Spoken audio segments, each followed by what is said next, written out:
It's been our tradition to have the Secretary of Homeland Security appear before the committee about once a year on average. And so since it's been, I think, a year ago last May, since your predecessor was in front of the committee, and we're right in the middle of the fiscal year process for 2026, we are going to have we're going to have a little visit with you, as is the tradition. And so I would like to start out by recognizing members for opening statements. I'm going to waive my opening statement. I reserve the right to do a closing statement if I see fit.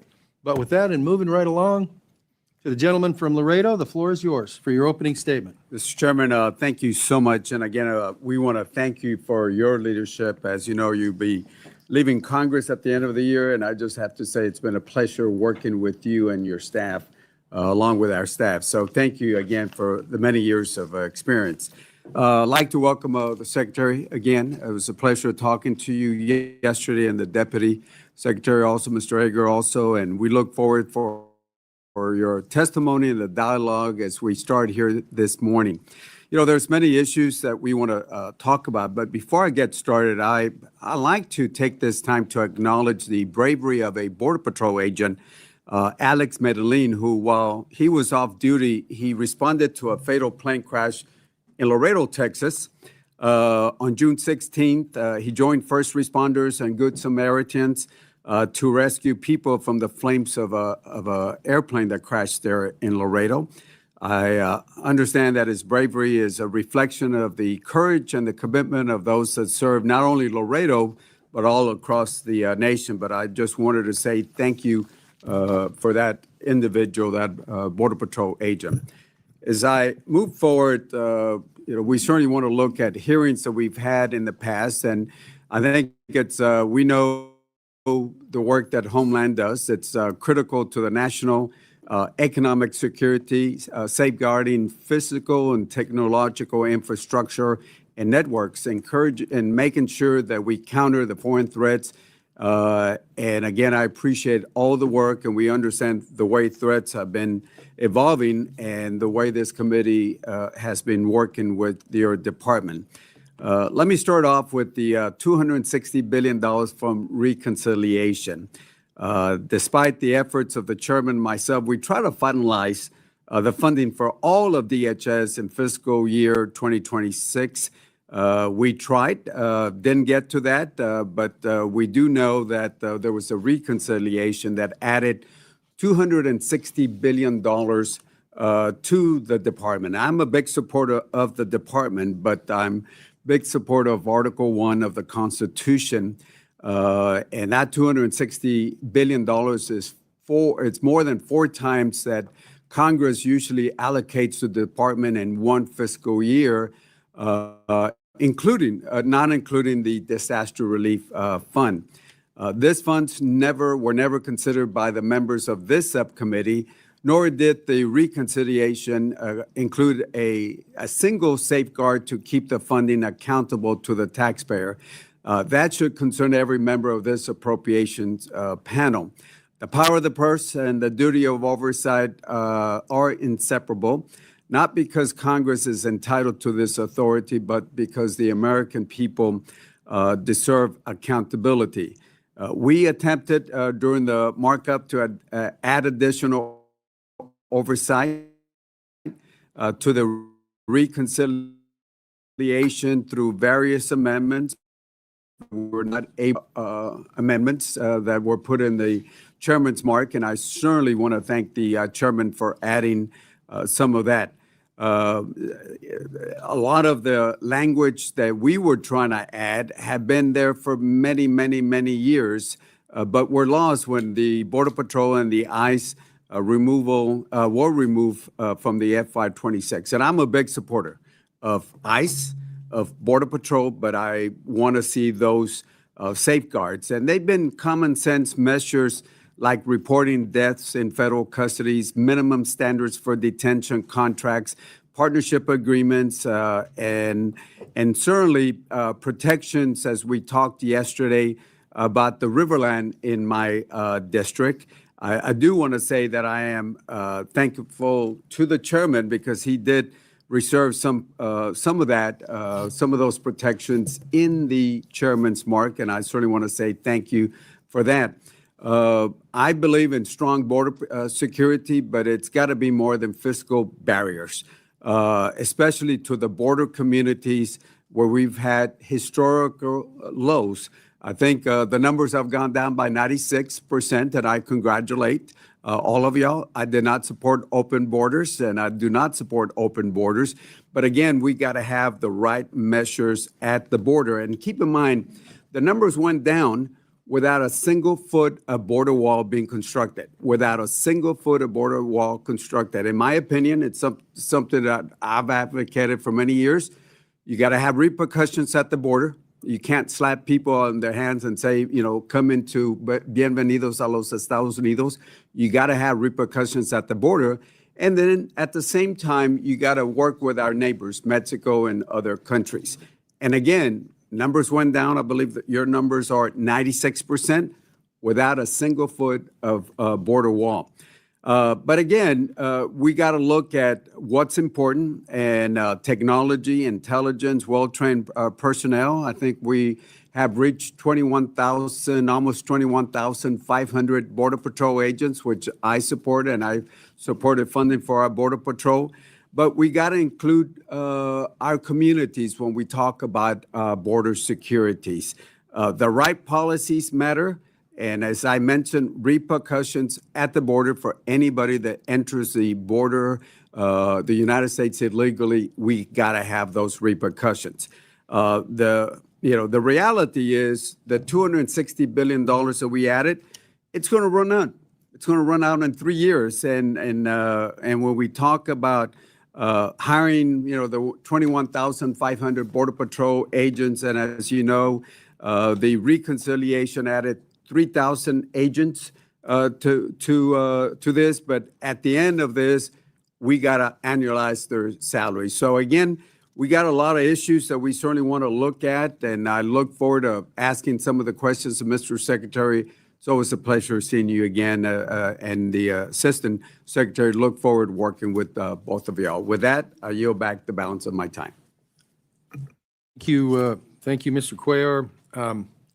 So I'm going to go to you now for questions. Shall I deduct a minute 44 from your questioning? No, sir. You should add an additional minute and a half. Thank you for your advice. I want to let the committee members know that we had a couple of ways to go with this. And so I thought it would be, especially with what's going on or not going on the floor, or that we don't know for sure what's going on the floor. We're not going to do 2 rounds of questioning, but Mr. Guest, would you like to come grab your seat? Or are you sitting by the door for reasons the rest of us should know about? If there's a problem, we'd like to go too, but anyhow. So we're going to do 1 round of 8 minutes per person to allow you, since it's been over a year, to allow everybody to have a good shot at having a discussion with the secretary, but that's it, 1 of 8. And so, and I am going to attempt to be fairly disciplined about the 8 minutes. But with that said, we're going to turn right around.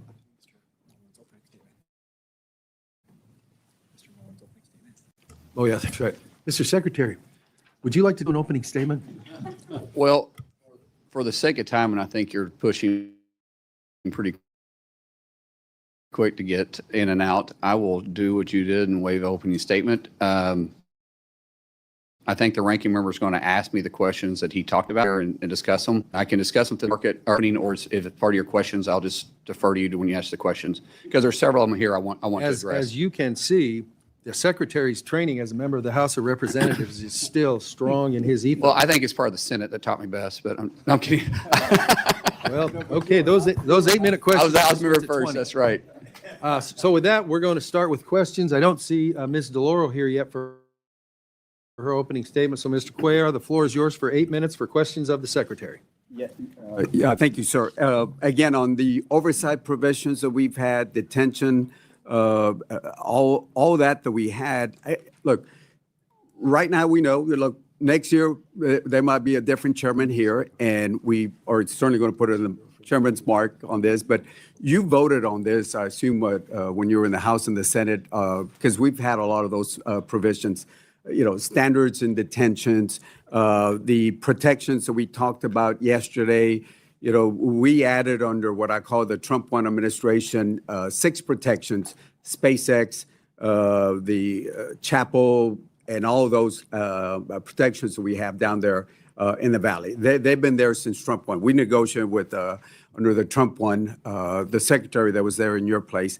And we added those protections. But then when the reconciliation came in, some folks are saying, well, those dollars are outside Congress, so we're going to go ahead and do that.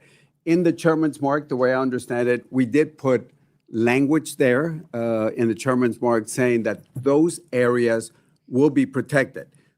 Texas has 1,200 miles of border, and we just want those 1 mile here, 1 mile here, 1 mile here, be protected. And I'm hoping you can work with us dealing with those reconciliation dollars.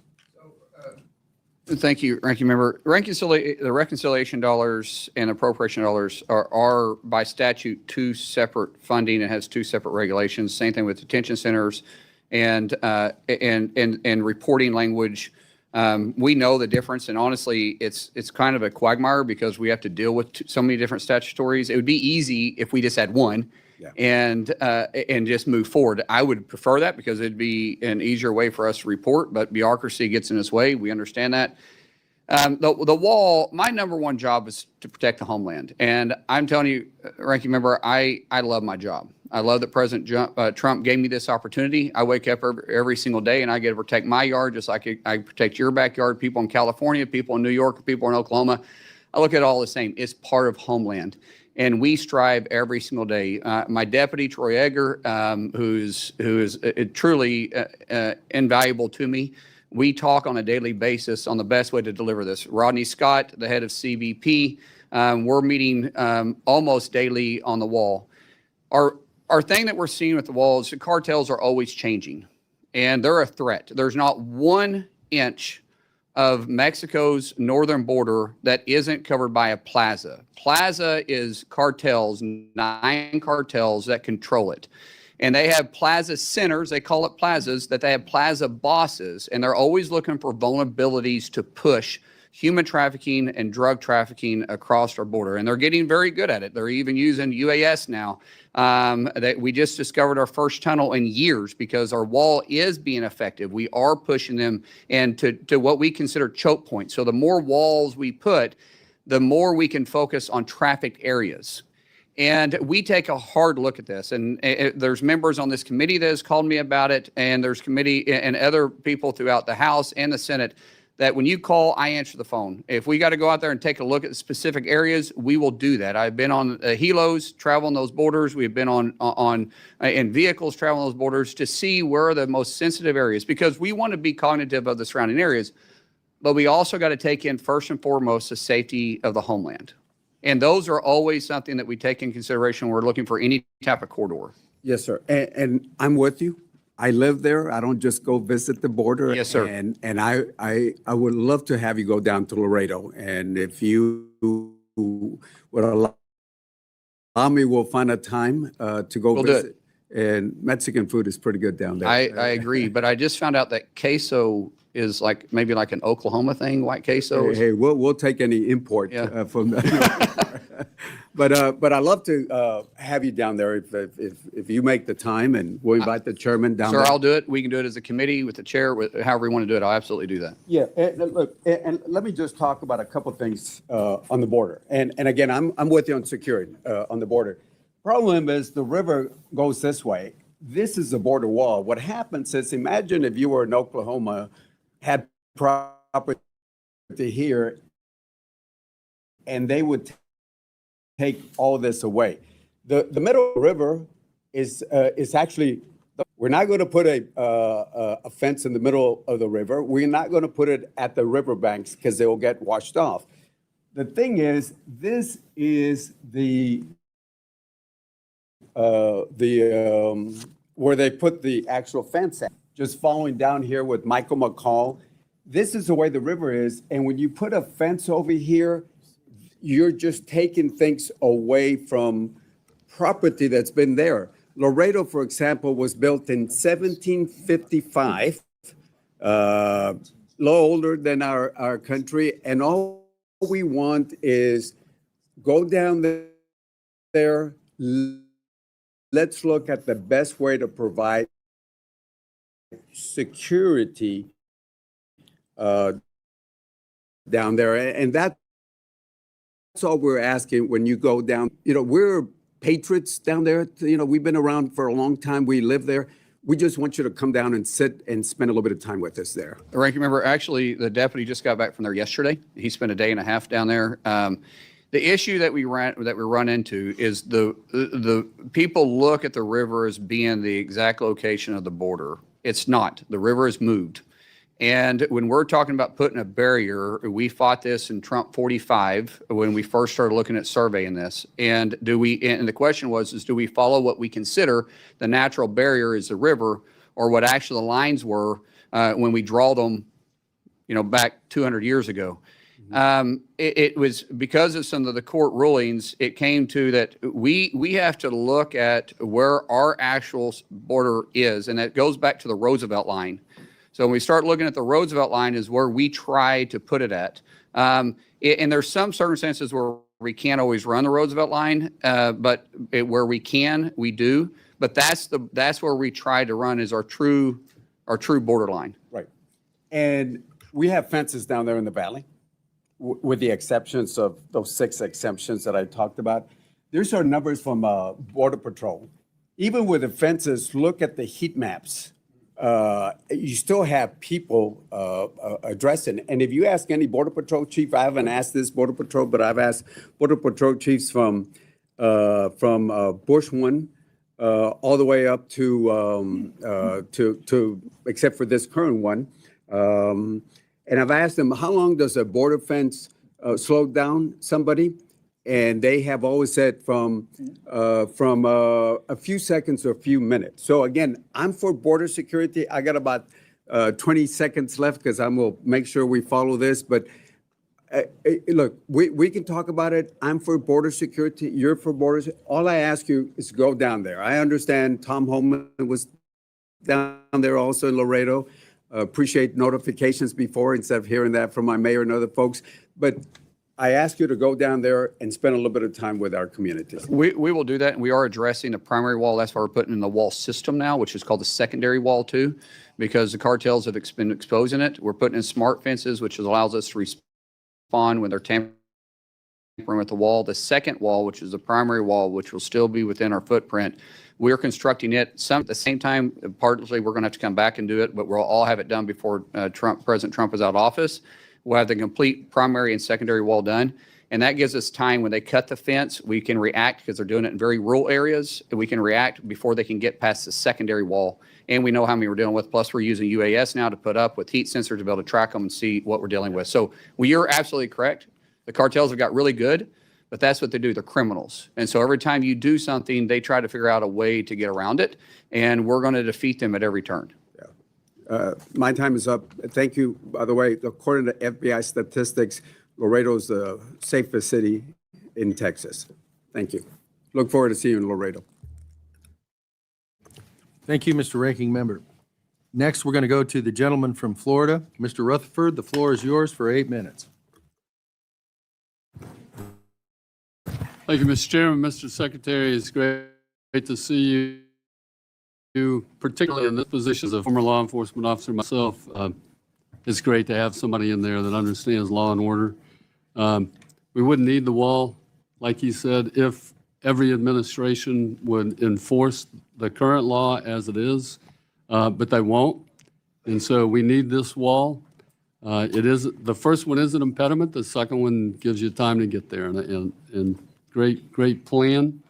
I want to speak a little bit about organized retail crime and cargo theft, because they are no longer isolated property crimes. They are sophisticated, they are interstate, and they are often transnational criminal enterprises that threaten the integrity of the U.S. supply chain. They impose higher costs on consumers and generate illicit proceeds that support these cartels who are running these things and other criminal enterprises.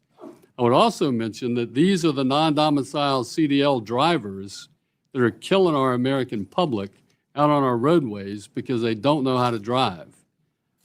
Last month, the House overwhelmingly passed the Combating Organized Retail Crime Act, CORCA. This committee also passed the FY27 Homeland Security Appropriations Bill, which we included language in that bill for the $4 million to establish the Organized Retail and Supply Chain Crime Center that would be created through CORCA. So we're funding it in advance, hoping that the Senate will do the right thing. We have to start fighting these cartels who are absolutely taking over our trucking industry. First, I'd like to know, would you agree that combating cargo theft and this organized crime is imperative to our national security? And from a Homeland Security perspective, how important is it that Congress provides DHS with the tools and statutory direction that CORCA gives to treat organized retail crime and supply chain crime truly as a national security threat? Thank you, Sheriff or Congressman, for the, I've called you Sheriff so Sheriff, long. please. Yes, okay. Yeah. Sheriff, thank you for that question. It is something that we're seeing organized crime expanding into. Unfortunately, underneath the Biden administration, they had 4 years to build a network because there was just no enforcement on this. The Trump administration has had a zero policy, and we're kicking all the networks. We're going from the cities on down to the borders. That's part of the president's enforcement and going by city because they do have networks there. And what we're seeing is cartels and other organizations that are, because the drugs that we are having a strong effect on, because of the human trafficking that we have taken away from the borders, from the middle to traffic humans and across, they're moving more towards the retail theft. There's been a kind of hands-off policy. We're seeing this really bad in sanctuary cities. We're seeing as CDLs drivers that they're not required to have the same amount of training or hours in a truck or months or years of service. They can just simply switch their DOT number out and move right on. And we're seeing that they're directly tied to it. And we're seeing CDLs come out where it just simply says no name. Oklahoma, I would say we're one of the strongest to enforce this, but the more cooperation we have with the 287G program, we can combat this, because ICE, even though people consider them just rounding up illegals, ICE is Immigration Custom Enforcement. HSI, who falls underneath ICE, is also part of that. They combat human trafficking, retail theft all the time. For Congress to convey their interest in this, we have the authorities already to do it, but to convey it helps us get more cooperation from sanctuary states and sanctuary cities saying that this is different. Because when you have these sanctuary governors and sanctuary mayors that go out and say you cannot cooperate at all with ICE, right, what they're doing is at the same time saying you can't cooperate not just with immigration, but with other investigations that ICE does, which is much more than that. And so it really handcuffs us from being able to do it. So what we're doing is we're hitting all the red states, we're hitting the blue states that will cooperate with us, but we're just pushing them then into these high sanctuary cities, which is why you're seeing retail leave on a constant basis, which is not good for the economy. It's not good for anybody to do that. So the more you guys can help us and convey your interest, especially, this should be a bipartisan issue. This be something that no one is looking at this as a blue or red issue. This is across the state, because when we lose a pharmacy, or you lose a grocery store, or you lose a mom and pop shop, or you lose a jewelry store because they're getting robbed to death, literally, and no one's enforcing it, That's not good for anybody. That affects all your all's constituents. Almost said all of ours, but I guess they're all your guys' constituents now. And we just simply want to enforce laws. What we don't do at DHS is pick and choose which law to enforce. We enforce the laws that Congress passed. Right, and I think it's important that DHS and DOT, that we come together on this, because part of the enforcement, I can tell you, if you want to end this, let's start seizing some of those trucks instead of giving passing the cargo on. And when we stop these Right. We have the drivers authority. who are violating cabotage, let's start some seizures and forfeitures on these vehicles, and that'll stop. We actually have that authority through the 287G program. And when I go back to Oklahoma, even though we have 4.3 million people in the state, we have more arrests under the 287G program, and we've revoked and confiscated more illegal CDL drivers than any other state. The only one that has more arrests is Florida. Their population is quite different. Right. Oklahoma has stopped, revoked license, and arrested and confiscated vehicles more than any other state because we have complete cooperation with the 287G program. I'm glad you brought up 287G because that leads right into my next issue. Because when I was sheriff, I started a 287G program within my jail. I didn't know it was that old. Oh yeah. I'm kidding, sir. Thank you. But here's the thing. We've made significant investments in the program, and I want to say thank you. You all have done so much in expanding the 287G program across the country. I think there's now over 2,000 state and local agencies involved in the program. That's phenomenal. So can you talk a little bit about that and how important that is? I can tell you the former ICE spread, and we can't get these darn sanctuary cities and states to participate in this program. And I like your idea, Mr. Secretary. We need to find a way to hold them accountable. Yeah, so the 287G has been super successful for us. One of the things that I want to kind of tie back to, because again, that's allowing us to have the partnerships with all the sheriff organizations. The Secretary has been very focused on recovering UACs. Children that made it across the border, 450,000. Through the Secretary's leadership and working with the White House, we've been able to use the 287G program. We've been using Big Beautiful Bill money to actually work and fund that, basically helping the Sheriff's Department and going out and working with us to help us locate these kids. We've located over about, 108? Yeah. 147,000. 147,000. And again, it really thanks to you guys funding the Big Beautiful Bill, being able to give us the money. And really with the partnerships with the sheriffs, this also helps build your local communities. This money goes directly to them. That helps them build up their facilities, their capital, their cars, all of that stuff. So thank you. Thank you very much. And Mr. Chairman, I see my time is up and I yield back. Thank you to the gentleman from Florida. You are now tied with the gentleman from Laredo for best timekeeping skills. It is my understanding that the distinguished ranking member of the full committee wants unanimous consent to enter her opening statement in the record. So if that's true, without objection, so ordered, and the floor is yours for 8 minutes for questioning. Okay. Well, I was just going to say, because I was late and my colleagues have been sitting here as I would, I do want to put my statement in the record, but let me just have my colleagues go first and then I'll come back. Okay? Thank you. Thanks, Mr. Chairman. Yes, ma'am. Your statement will be entered in the record, and we now recognize the gentlelady from Illinois for 8 minutes for her questions. Secretary Mullin, I want to discuss FEMA's denial of disaster assistance for families in Illinois. You and I both come from communities that deal with tornadoes. Just last week, Northern Illinois was under a tornado watch as severe storms swept through the region, downing trees, disrupting flights in and out of Chicago, and leaving thousands without power. And between August 16th and 19th of last year, severe thunderstorms, extreme rainfall, flooding, and damaging winds impacted communities across Northern Illinois. Homes were damaged, roads were flooded, power lines were downed, and families suffered significant losses.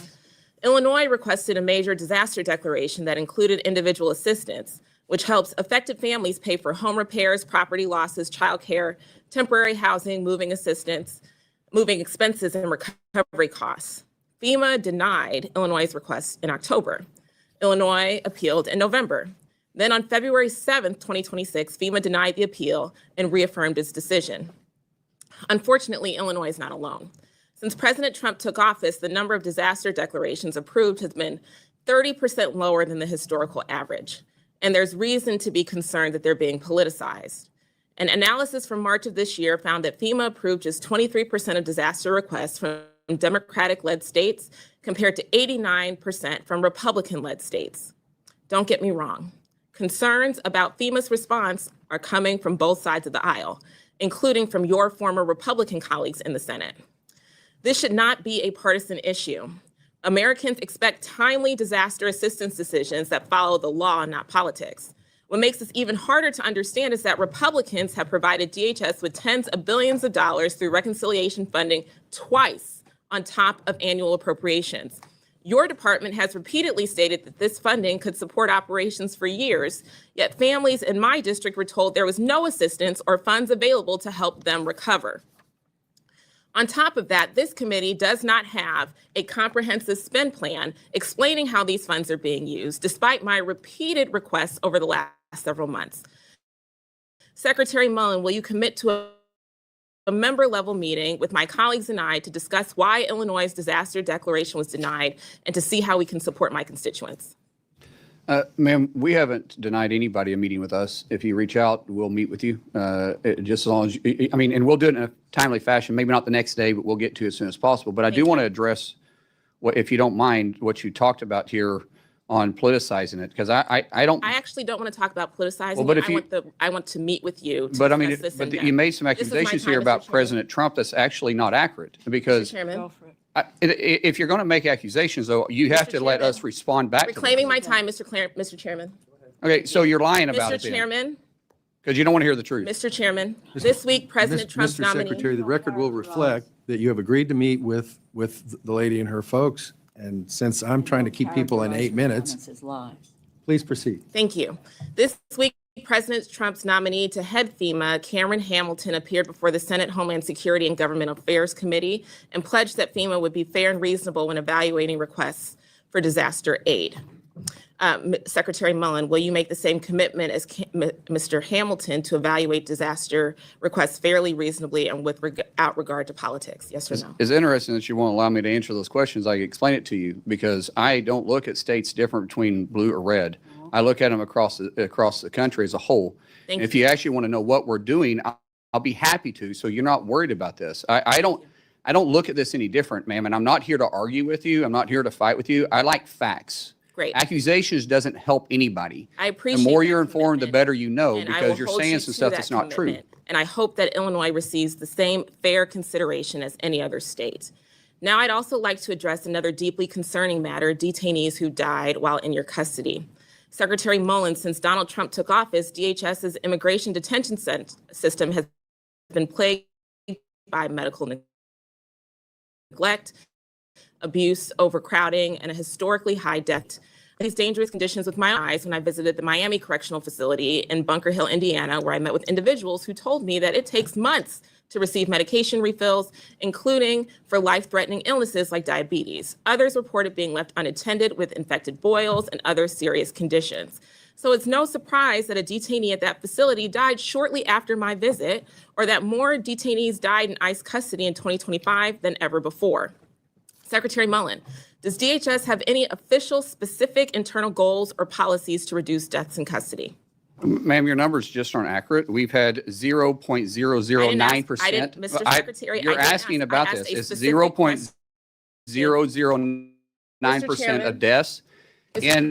And we've had 54 total in the president's time. Those are dangerous accusations you're making. Mr. Secretary. Those are dangerous I get accusations that. that she's making. Because we in are the state of not- Illinois, This they're is my twice as time. high. Not doing They're twice it. as This is high to my die time. in the state penitentiary of Illinois than they are in You are detention invited to centers. this committee. This is my time. And you need to are be a informed guest. by what you're saying. I am informed. No, you're not, ma'am. Mr. Secretary, does DHS have Do any you realize that? official Do you specific realize that internal we goals have or one policies? doctor Mr. per Chairman. 1,000 for detention centers for our federal detention centers in the state of Illinois? They have one per 1,800. Chairman, But yet this is she my wants to time. focus on our I detention understand centers. that. You'll get your time. Thank you. You're welcome. So I guess this is a good place to stop. We are trying to keep members to 8 minutes. Mr. Secretary, you know that too. That's fine. So we all know how the clock runs here.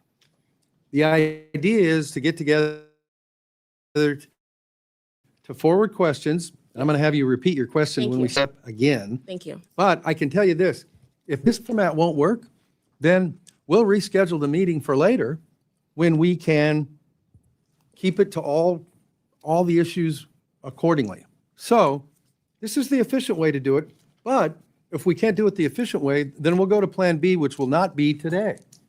And I don't mean that as a threat to anybody. I'm just saying this is not Meet the Press or Fox News or whatever for anybody involved. It's what's the question? What's the answer? Mr. Secretary, if you need more time to respond to that, the committee will make any of your comments part of the record, and we will endeavor to make sure that you get to meet with whoever wants more time. But while we've got the whole committee sitting here, we're not going to do the XYZ debate, whatever the heck. So, ma'am, please repeat your question, and as near as I can figure, you got about 4 minutes left. Thank you, Mr. Chairman. You're welcome. Secretary Mullin, does DHS have any specific internal document, policies, or goals to reduce deaths in custody? And we do a wonderful job on That's a providing yes or no medical question, to, sir. we're doing a wonderful job Okay. at it. We have Is it your 0.009% of deaths in our whether the prison, department that you lead which is a has lot better than the state of policy? Illinois. Is it your testimony that you do not know whether or not the department that you lead has a policy to reduce deaths in custody? No, I did not say that, ma'am. You didn't answer my question. Yes, I did. You're making accusations Okay. and you're not even I'll looking take at your that own as a state. no. You have no policy or plan to reduce deaths in custody. That's not now, true. 2 months ago, I asked ICE. Our medical staff acting does a director Todd phenomenal Lyons job. In the fact, same every question. detainee sees a doctor said or that- a nurse with every 2 weeks. I reclaim my time. Okay, ask your next question. Okay. 2 months ago, I asked ICE Director Todd Lyons the same question. He said that ICE, quote, hopes that there will be no deaths in custody, but admitted that the agency had no actual policy in place to prevent them. Rather than implement one, he resigned just a few hours later. Secretary, since that hearing, 3 more people have died in ICE's custody, and those are the only deaths that we know about based on your agency's public reporting. So, Mr. Chairman, I would like to request unanimous consent to enter into the record a report that came out today from Human Rights Watch and Physicians for Human Rights titled Dying in Detention, Rising Deaths in an Expanding U.S. Immigration Detention System. I'm sorry. Without objection, so Thank ordered. you so much, Mr. Chairman. Drawing on government records, detention data, and expert medical reviews, this report outlines 52 deaths in ICE custody during President Trump's second term and highlights the concerns we've been raising to your department regarding the lack of access to medical care, suicide prevention, transparency, and accountability in detention facilities. Secretary Mullin, ICE's detainee death reporting has not been updated since April 28th of 2026. The death rate in ICE custody has doubled during President Trump's second term. Will you commit to reporting detainee deaths as required by law? We do report them, ma'am. No one, So is it I don't your know. testimony then We that there is report these. no- What you're talking about is what Congress has asked us to do, which we're not required to do, is report the deaths after they're released. That no. doesn't make any sense. They're not Okay, under our Mr. watch at that Secretary, point. If is they it your die in our testimony that release, you are we is it your report them. testimony that there have been no deaths since April 28th? I didn't say that.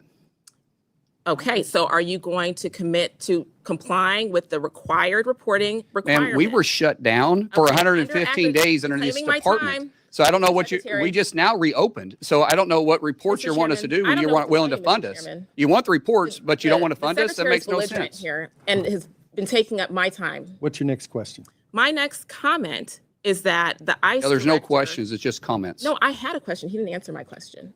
And so So the record will reflect that. What's your next question? yes, sir.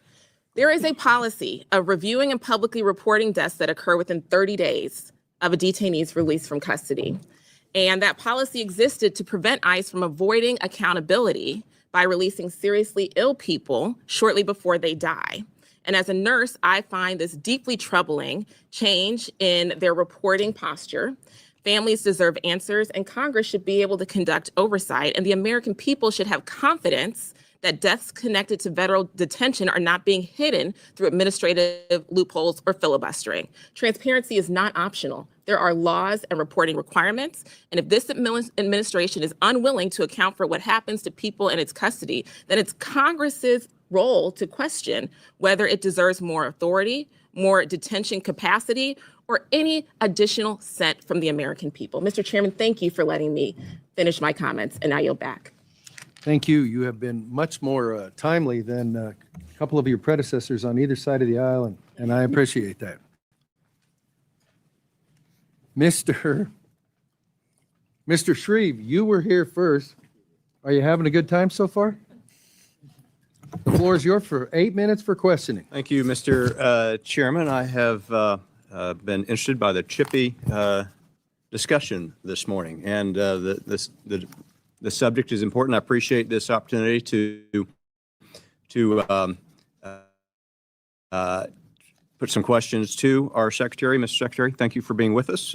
Saw you in Indianapolis not too terribly long ago when you came in with Senator Young. So congratulations on the new work. I want to use my time to focus on some practical issues that matter to my home state. The subjects are roadway safety, trade processing, and counter drone readiness. And so if I could start with roadway safety, Sheriff Rutherford spoke in this lane to some degree, but Indiana, like Texas and other states, specifically suffered 2 crashes recently involving individuals that were unlawfully present in the U.S. operating commercial vehicles. 5 Hoosiers were killed. These tragedies expose a weakness in our federal verification system. In both cases, the drivers were able to obtain or to maintain CDLs, commercial driving privileges, because the DHS SAVE system did not accurately reflect their immigration status.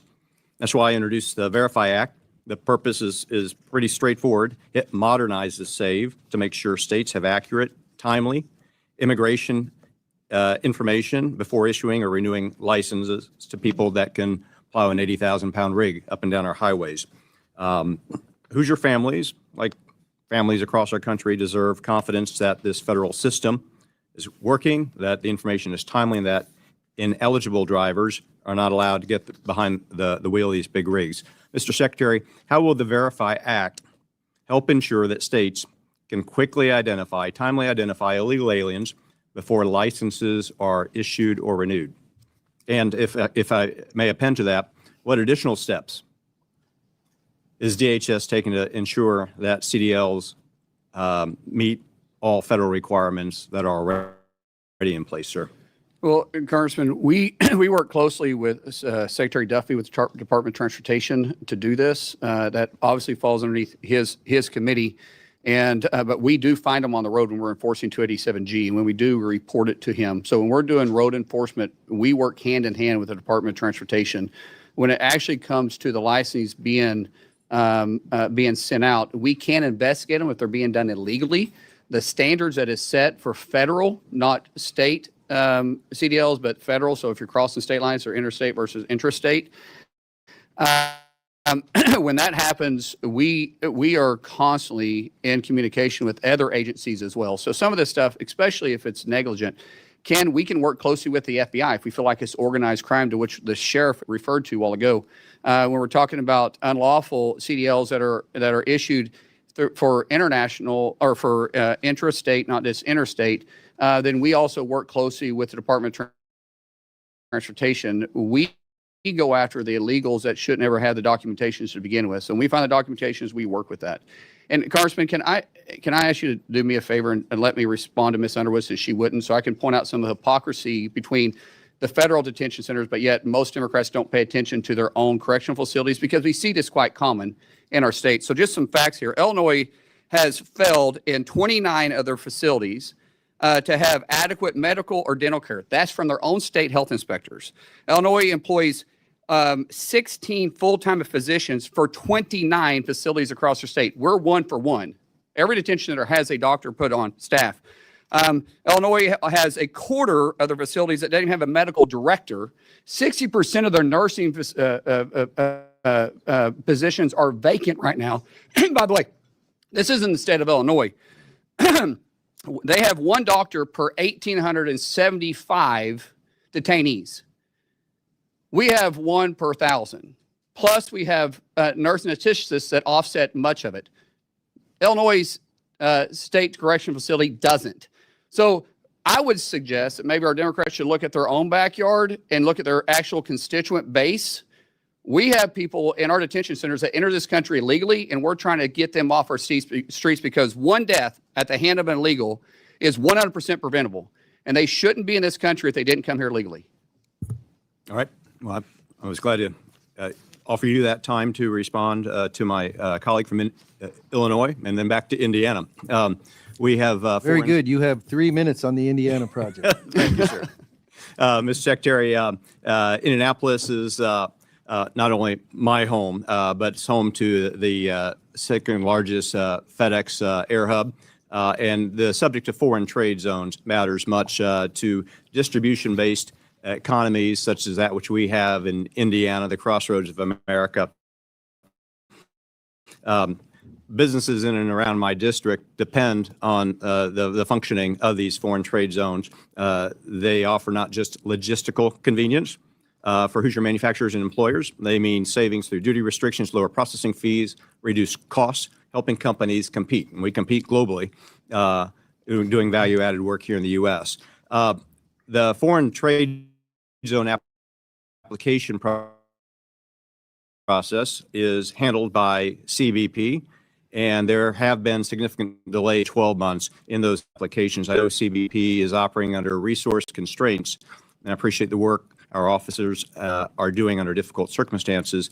The fiscal year 27 House mark includes important investments in CBP that may enable, excuse me, sir, modernization in the automated commercial environment improvements. What resources could CBP benefit from to ensure that companies in Indiana and beyond can take full advantage of these foreign trade zone programs quickly and efficiently? Consistent funding is the most important thing we can have, which is what Reconciliation 2.0 does. It gives us 3 years of full funding, so we can't allow some of the radical that serves in our chambers to play games with our custom border protection. When we talk about having funding that's been shut down 4 times over the last fiscal year, the last time was 115 days, it makes it very difficult for us to deploy new technology, more techniques, and it's very hard to hire when you're shut down and no one's getting paid. It's very, very difficult. Having consistent funding, we have the men and women inside all DHS, but especially through CBP, that can do their job, and they're experts at it. We have new technology that we're constantly wanting to deploy. I will say, because of the Republicans in both chambers passing Reconciliation 2.0, which President Trump's initiative, we're going to be able to have new technology to keep these trade zones operate and keep our economy moving forward, which right now, because of President Trump, he constantly says it. We were a dead country. Now we're a thriving country. We're the hottest country in the world because people want to do business inside the United States, and we need to be effective and efficient on bringing products in and out of this country. I appreciate the Secretary's commitment. Much of this shouldn't be ideological. We just got to take care of the It creates customer. jobs. That's right. Mr. Secretary, I appreciate your testimony and the time today. Mr. Chairman, I yield back. To my colleague from the Hoosier State, thank you for winning the Timekeeper Award for today, and your first place position is probably pretty strong. I'm just guessing. To the gentleman from Hawaii, whose name is not King, but Case, Mr. Case, the floor is yours. Thank you so much, Mr. Cuellar. I appreciate that. I see that your time has expired. You get an extra 8 minutes on Mr. Secretary, I want to return to a point that Mr. Cuellar for real made in his opening statement, which comes down to this basic point. We've thrown a heck of a lot of money at Homeland Security in the last few years. We started with a base budget for Homeland Security of $62 billion in FY 2025. Of course, for FY 2026, we had the exclusion of ICE and CBP at $48 billion, back to $65 billion in FY 27 as passed out by this committee over the objections of all Democrats. But most directly, $191 billion in reconciliation in 25 and another 70 in 26. for a total of $261 billion. Now, granted, that's spread out over a number of years, but the committee's concern, and I think this goes to all members of the committee, is really a failure to itemize where that reconciliation money is actually going. It's been very, very slow in all departments for us to get information on the reconciliation money. And so I'm just wanting to understand what information the department has provided to the committees of jurisdiction, both funding and authorization, on your actual utilization of the reconciliation monies. And, I asked that in the two tranches. First of all, the 191 billion. Do we have the information from you we need now to know where you're spending that money? And then the 70 billion as well, which is more recent, granted, but we still need that information to make budget decisions. Congressman, thank you for the question. And I just got to say, honestly, you guys have a beautiful state. I hate what you guys have been through since I've been in office. You guys have had 2 trillion gallons of water dumped on your beautiful state, earthquakes and volcanoes. And Governor Green and I have worked very closely together. I seriously think I talk to him more than I do my own governor of the state of Oklahoma. There's not a week that goes by we're not visiting. We've done pretty good about getting you funding there.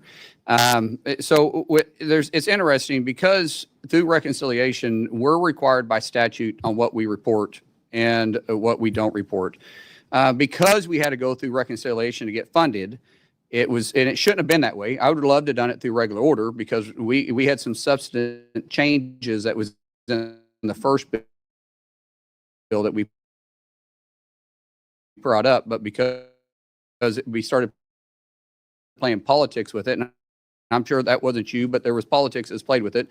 There's out of it. But we are trying to be as transparent with all the dollars that we spend. There's nothing that we don't want to share. We have nothing to hide. I tell all of our employees, we do stuff here. I don't do anything under the table.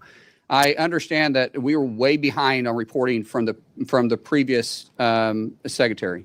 We're trying to catch up on all the letters that was sent. We're trying to catch up on all the requests that was sent and some of the stuff that we're behind. We're not there yet, but I can tell you, I'll let the deputy talk about this. His office and the undersecretary's office, once it gets filled, works on this nonstop. So the short answer is we, especially for the 191 billion, we have all the detail that's required. I did see letters coming through from this committee asking for this information. Of the 191, there's approximately 124 billion that we've actually apportioned, worked with OMB going through, and we've committed or obligated about 66 billion at this point. And has that information been made available to us? It will be made available. There's the reporting process that and like the secretary said, with the delay, we've had a lot of challenges with the back office with all the delays with the shutdowns, but we'll be getting everything updated. And then within the department, we absolutely track this very carefully. Okay, and what about the 70 billion? Is that not due to us yet? The 70 billion obviously passed fairly recently. All the department or the two areas, ICE and CBP, are putting together their spend plans, working with OMB to get the apportionments. And once the apportionments are in place, we'll start working through the obligations that'll follow the same path that we're going through right now with the 190 billion. Okay. One of the concerns with the 70 billion as we went through that debate was that 5 billion of that 70 billion was allocated to the Secretary's office unspecified. First of all, do you agree with that? I just want to make sure we're on the same page. And second, what exactly are the plans for the Secretary to have 5 billion to spend at his discretion? Yeah, the 5 billion is very similar to what you saw in the 190 billion OSAM fund that we had out there for the Secretary. And it's really kind of broken up into kind of two categories between the judicial or stuff that's done non-immigration and the 2.5 that would be potentially stuff that we could do to augment stuff. And the example that I would say the Secretary's been very focused on is counter UAS.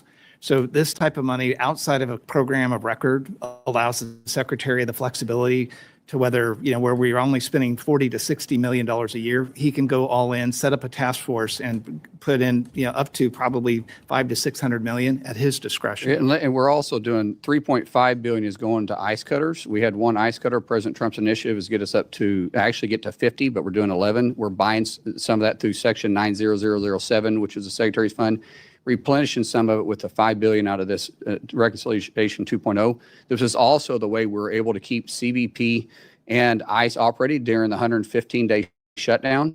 And then the counter UAS, we're vulnerable, extremely vulnerable. And it was it was made more apparent during our preparation for FIFA. So for the first time in history, we have all 11 stadiums covered with counter UAS. That's never happened before. In fact, none of these stadiums even had counter UAS. So this funding, because there's no line item for counter UAS in our budget, we were able to use this funding, which is a lot because we got to work with local partners and we also got to reimburse certain agencies too. So this gives us the ability to flex when we need to because of the new threats that are facing the homeland every single day that isn't always line item. Okay, thank you. I think we all want the information on how you're spending that money very transparently. I appreciate your comment on transparency. And by the way, I don't want to let your comment on FEMA's help to Hawaii go undiscussed. We have, in fact, had major challenges, and FEMA has been very, very good. And in prior hearings with your predecessor, I commented in particular that what appeared to be a vendetta against FEMA was completely uncalled for, given what FEMA has actually done for Hawaii on the ground with 3 straight disasters in the last couple of years. So appreciate your partnership on that. Governor Green has been very helpful in this because the way he reports to us when some governors don't, his accountability, what he says, what he gets reports in on a timely manner, the way he communicates is the key to getting this done. I'm texting him as we speak to say that you're saying nice things about him. So Don't say it. Don't publish it. I hope that isn't on. This is published. My time is about to expire, and I'm not going to incur Mr. Cuellar's wrath. And so I'm going to list some questions for rhetorical purposes. Why does the Coast Guard need $2 billion more in the supplemental, which was submitted yesterday, number one? Will you reverse course on the cuts to CISA, which I think are penny wise and pound foolish? How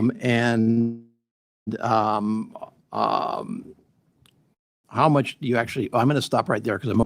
Can I answer those real quick? I can do it real quick. So, No, Mr. Secretary, I can make it easy for you. Yeah. I am going to yield Mr. King, who some know as Mr. Case, 2 minutes of my questioning time for you to answer those 2 questions. well, it won't take me 2 minutes. So the $2 billion supplement fund that we sent back, we've had a tremendous amount of more expense because of the threats that are facing us with the actions in Iran, plus the narco boats that we're having in. Those weren't there. The president has put a tremendous amount of emphasis on putting new cutters on the water and utilizing the Coast Guard in a way that hasn't been used before. That comes with manning power too.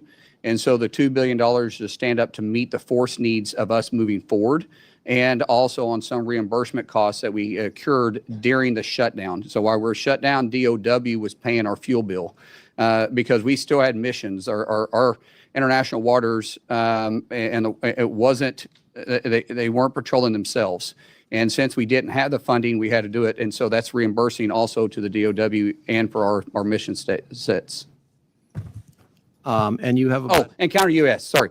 Counter US, yes. Or CISA, I mean. CISA, absolutely. Listen, CISA has very unique authorities, and we have adversaries that are attacking not just our government, but attacking our businesses every single day. And the one that has that authority to do it is CISA. It probably got a bad rap because it wasn't utilizing its authority. It was politicized for a little bit. We're hiring the best people. We're bringing in a director for CISA. We want to stand it up and be not just average. We want to be the go person for cybersecurity in the nation. That's our focus. That means we're going to hire back up. We are about half staffed what we need to be. Do we need to hire everybody back? No. Do we need to hire about 600 people back? Yes, but I don't want to put bodies in position. I want to put the talented individuals that know what they're doing and have partnerships with our state and local officials. Thank you. Thank you very much for your forbearance, Mr. Chair. Mr. Cuellar, thank you for helping out your colleague from Hawaii on getting those questions answered. And we're going to go now to Mr. Guest, the gentleman from Mississippi. The floor is yours for 8 minutes. Thank you, Mr. Chairman. Mr. Secretary, thank you for being here. Thank you for your leadership. I want to start first with an issue that is a priority not only of mine personally, but also of my delegation. In May of this year, tornadoes hit South Mississippi, causing extensive damage. There is an outstanding FEMA disaster declaration. Now, I will say that it has been approved by your agency. Your agency has been extremely receptive. We have contacted FEMA, and I can say that they have provided all the information that we've requested. And you have done everything on your end and your agency's end to try to get Mississippi the needed relief. At this point, we are still waiting on that to be signed off by the White House. And so my request to you, Mr. Secretary, is if you would please press the White House to review the outstanding request for assistance because it is something that is extremely important to my home state of Mississippi. Ms. Secretary, thank you for the work that you've done in securing the World Cup. I know that we are now 2 weeks in, and it appears that the World Cup has been a great success for America. I have enjoyed watching videos of fans from across the world come to some of the 11 host cities across the country. Speaking of the reception that they've received, getting to experience American hospitality and getting to feel secure in the 11 different sites that you and local and state agencies are responsible for securing. You mentioned some of the challenges, the UAS, anti-drone, some of the challenges securing the stadiums themselves, and then some of the outer events that are occurring. And so as we are 2 weeks in, just kind of want to get your thoughts. I know we're not done. The mission is not complete. But I want to congratulate you, but I also want to get your thoughts as at this point, kind of give us an update on where we are 2 weeks into the FIFA World Cup. Thank you so much, Congressman.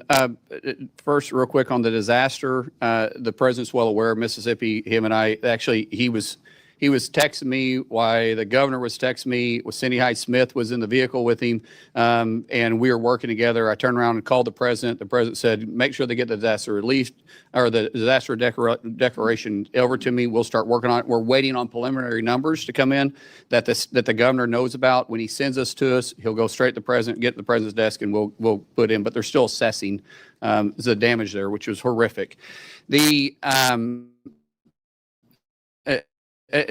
Discussing FIFA, thank you. DHS has done a phenomenal job, and keep in mind, we're shut down through the majority of this, trying to stand this up. We have 78 Super Bowls in 11 cities in 38 days. Plus, we're assisting 13 games in Monterrey, Mexico, and Mexico City. So we've been spread thin. We couldn't do it without our private partnership and public partnership in our state. This hopefully can show that DHS, with CBP, with ICE, with TSA, with the FBI, we can work together and have a good working relationship. We were looking all together for enforcing laws and making sure that we're safe. So when we're working in New Jersey or we're working in New York or we're working in Seattle or we're working in LA, we're working flawlessly together.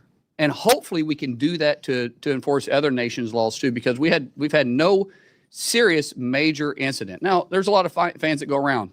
Things happen. But there's been no serious issue. We've had some threats come up. We've been able to knock it down because of our relationship with FBI plus ICE, which has HSI, which can investigate, go make the arrest. So we've had a great fan experience. We've got great rapport back from our fan base, even in the fan zones that they have set up for the fans to experience the games that can't get in. We've had a great time. We do have a tremendous amount of counterfeiting. We're starting to see more human trafficking come in place. Just in Dallas last week, we rescued 4 kids and 1 adult female, arrested over 90 people that was involved in that human trafficking ring. We continue to push on that, but because of our great women in uniform, not just in DHS, which we have 80,000 badge officers inside DHS, but because of the state and local police and sheriff departments, we're able to say that we have a safe and secure area to which our fans can experience something. And I'm not a soccer fan. I've never been at a soccer game before until LA and our opening day on the 12th of June. I loved it. It's like becoming a NASCAR fan. Watching it on TV isn't as fun as being there in person. And being there in person was something to experience. And so now I find myself watching it all the time in evenings. I'm even going back through and speeding through games.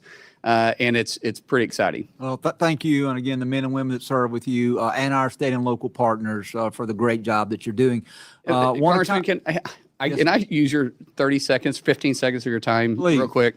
I want to, there's been two things brought up about deaths inside of detention centers across the United States, right? Across all the detention centers in the United States, there's been 54 deaths, 54, which is one too many. I get it. We don't want any deaths, but it's 0.0009%.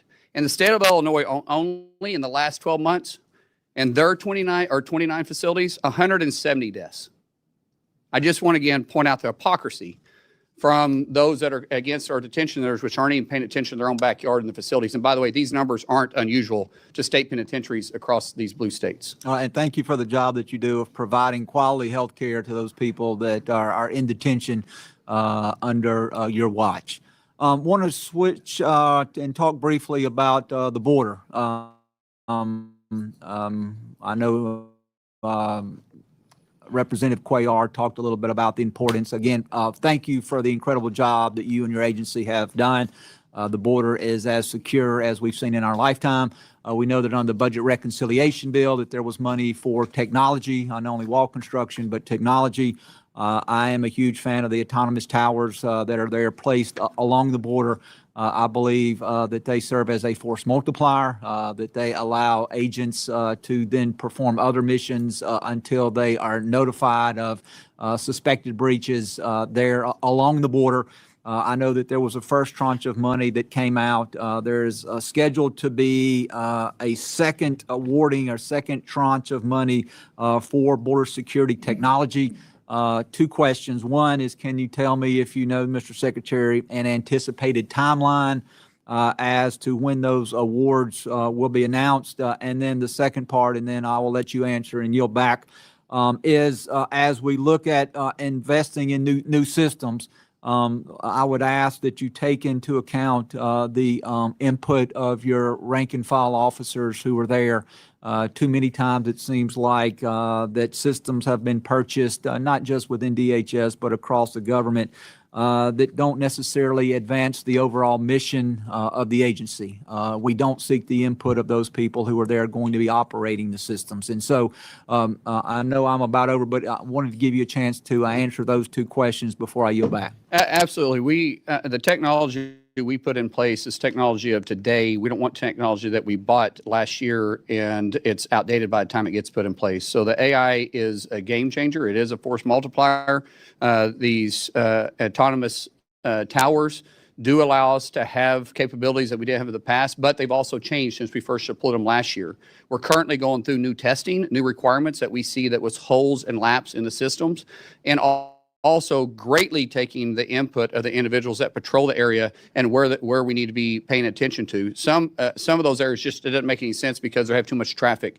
So when you see it, you don't have time to react. Sometimes it's proximity to a road that we had put it there and we're not necessarily aware of it because it's not a road that was on our maps, but it's a road that they use or a trail that they use that's well used. Our officers or agents that are on the ground, they know that. And so we're constantly starting to get feedback, having it deployed in better spaces, but changing the technology and then be able to update in real time with the technology, kind of like we do our phone. Thank you, Mr. Chairman. I apologize for being over time, and I yield back. Apology accepted.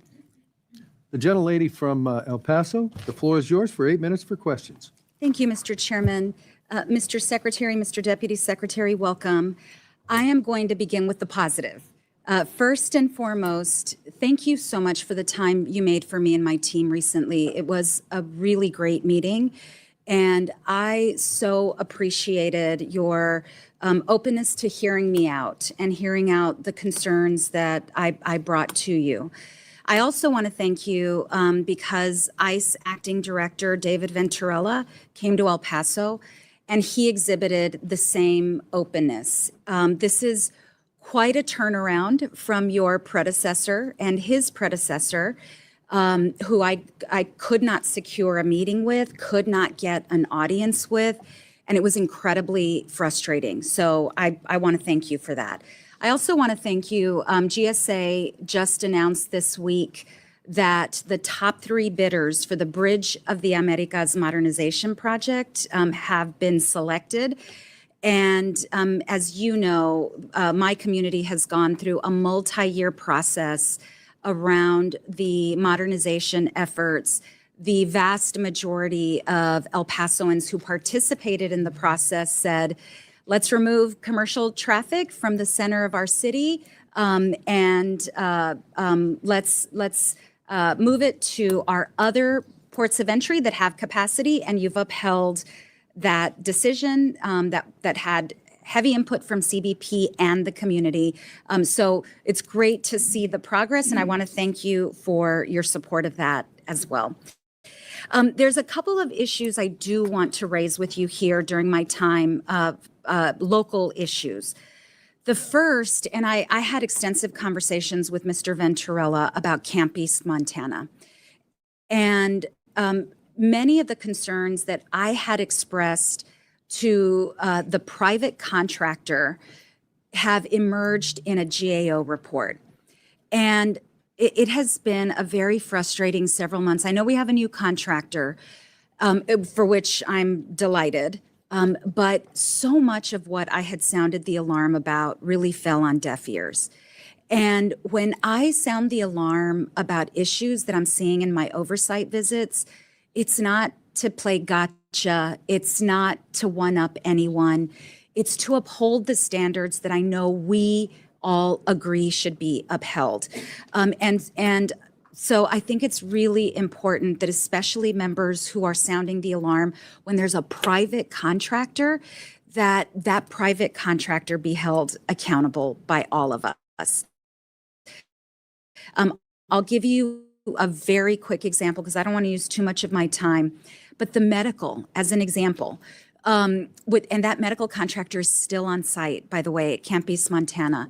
Just one glaring example. I spoke with a detainee, and I've spoken with dozens and dozens of detainees, but he expressed to me, he had been at Camp East, Montana for weeks, and he expressed to me the pain that he had been living with his arm. And I asked him what happened. Well, his arm had been broken during an arrest in Minneapolis, and he had been complaining for weeks to the medical about the arm. He had a brace. He took off the brace. I could see like a letter S. His bone was so broken, and medical had only given him aspirin. And so these are the things that I'm sounding the alarm about, that I will continue to share with you because I know we want to hold these contractors to federal standards. So I wanted to share that with you. When Acting ICE Director Ventrella was in El Paso, we had a roundtable to talk about the 3 warehouses that were purchased by your predecessor in Socorro, Texas, which is in my district. Whoever preceded you that chose those 3 warehouses chose the worst possible location. Mr. Ventrella heard from the mayor and from the water district and from the emergency services district. Socorro is actually a very small municipality, and they struggle with water, wastewater, pump stations. Their emergency services district only budgets for their population. And Mr. Ventrella heard from our folks. The emergency services district chief told him, I'm going to have to double my staffing if you all proceed to put human beings instead of pecans, because those warehouses were slated for pecan storage. I'm going to have to double my personnel. I'm going to struggle with that. I'm going to have to buy another fire truck. The water district shared with Mr. Ventrella just how challenging it has been to get water and wastewater to existing residents. And I'm not going to go into excruciating detail, but I want to flag for you, whoever made the decision to buy those warehouses, which I know was before your time, picked the worst possible place with the least amount of infrastructure, and it truly is not feasible to convert those warehouses into spaces that will hold human beings, whether for training or staffing or detention. So I feel very obligated to share with you, to sound this alarm, that it would take years to prepare those facilities, but it would also take probably multiple millions of dollars on top of the overpayment to purchase those warehouses. So, I ask for you to please take a closer look. Now that Mr. Venturella has been there, hopefully he has a more kind of on-the-ground perspective about that. We are evaluating all 11 that was purchased. There's some that just, quite frankly, probably won't work. I believe there's at least one in that area that probably just won't work. We do have issues with detention centers, just not enough bed space. So there's some that we're trying to make work, but there was some due diligence that maybe wasn't actually checked off. And so, man, what you're saying is not wrong. We're going through and reevaluating every one of them to be the best possible outcome for our mission inside of DHS. Thank you, Mr. Secretary. Something else I wanted to flag for you, and this was in the GAO report about the use of WEXMAC, the procurement tool for DOD that has been used for some of the private companies that have been hired for the private detention. WEXMAC was used. We're not using it anymore, just like. Oh, great. Yes. Okay, that's fantastic. Thank you. That is fantastic news. Okay, let me move on to a couple of other points before I run out of time. The ranking member mentioned sensitive spots along the border where we previously thought the wall would not be constructed. And I want to flag for you two that are of particular importance to my district. One is Mount Cristo Rey, which is actually in my neighboring colleague's district, Representative Gabe Vasquez, property owned by the Catholic Church. The decision to take the diocese to court to acquire some of that land has really caused incredible distress in the community. So I wanted to flag that for you, maybe for a future conversation. The other area, and this is way outside of my district, but a place near and dear to my heart and to my constituents' heart, Big Bend. And Big Bend, we have seen really a coalition of law enforcement, private property owners, ranchers, nature lovers come together to want to preserve and protect Big Bend. Big Bend, we only have like 2 miles now that we're going to put a physical barrier in. The rest of it will be smart fence, so there won't be a constant barrier across there. We're having to do it in the high traffic areas. We do study the high traffic areas, and so we've got that problem resolved. As far as the site which you're discussing, we have already worked on this. We have a gate that's going to be available for those that are trying to come in from Mexico side to be able to make the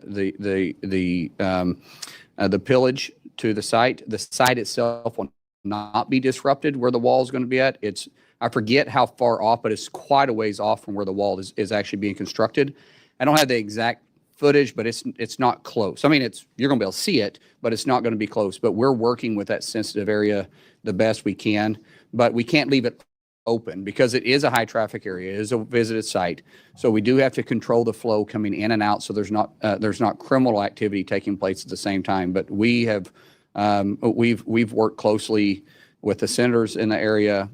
We have been out there, visited the site, and it was one of the first areas that we had to work through other than Big Bend to come up with a second solution for it. Thank you. It's not perfect, but it is manageable. I would like to connect with your team just to get more specifics. Absolutely. If you don't mind. Absolutely. And Reach I know out to I'm us. way over time. I have other questions, but we will follow up. Thank you, Mr. Secretary. Thank you, Mr. Chairman. Yes, ma'am. Gentleman from Arizona, Mr. Subcommittee, the floor is yours for 8 minutes.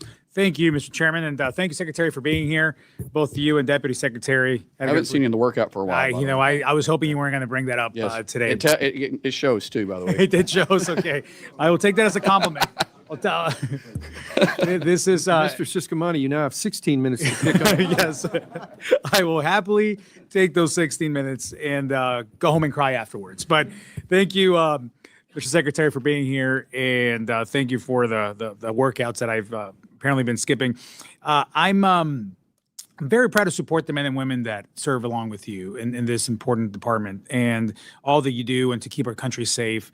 And especially during such a difficult time that the mess that we inherited, that you inherited in terms of the open border of the previous administration, only to come in and shortly after that face a shutdown, the longest shutdown in U.S. history, first of the entire government, and then, of course, of just your department alone, and then just specific areas of your department. It seemed like the battle wasn't going to end. So I do want to commend you for that. I want to also the members of this committee and the entire House that kept voting to fund the department as we should have. And unfortunately, not everybody did, but I'm happy that we've gotten through that, and we hope never to have to do that again. You have a very important mission.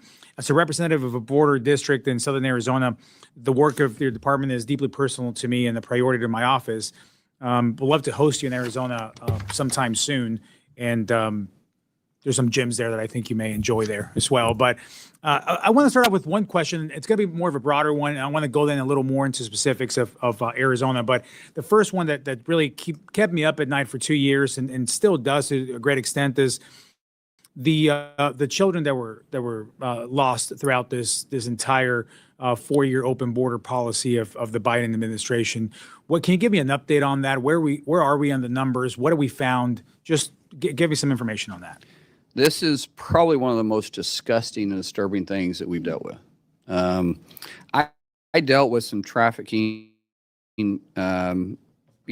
child trafficking when I first got into Congress in 2013. And I actually stepped away from it because at some point it just starts wearing on you, and it's time to just kind of pass the baton because you get really jaded over it. When we stepped in here, we had 450,000 kids missing. 450,000 kids that were given to sponsors that weren't vetted. No home checks. No one was going by to see if they're where they're supposed to be, not even knowing if they were in their same state, not even to see if the sponsor was who they were at all. We've recovered 147,000, and all of them didn't have to be recovered. I'm not saying all of them had recovered. Some of them were where they were supposed to be. They were with a family member, and they appeared to be doing okay. But we've had some horrific cases. There's one that's kind of been out in the media a little bit, where there's a ring of several adults that were keeping kids in an underground bunker in a dungeon. And the most horrific things that I pray to God that you guys don't have to see, because it permanently changes you. The stuff that these adults put kids as young as 2 to as old as 12 through, you can't make a horror story that bad.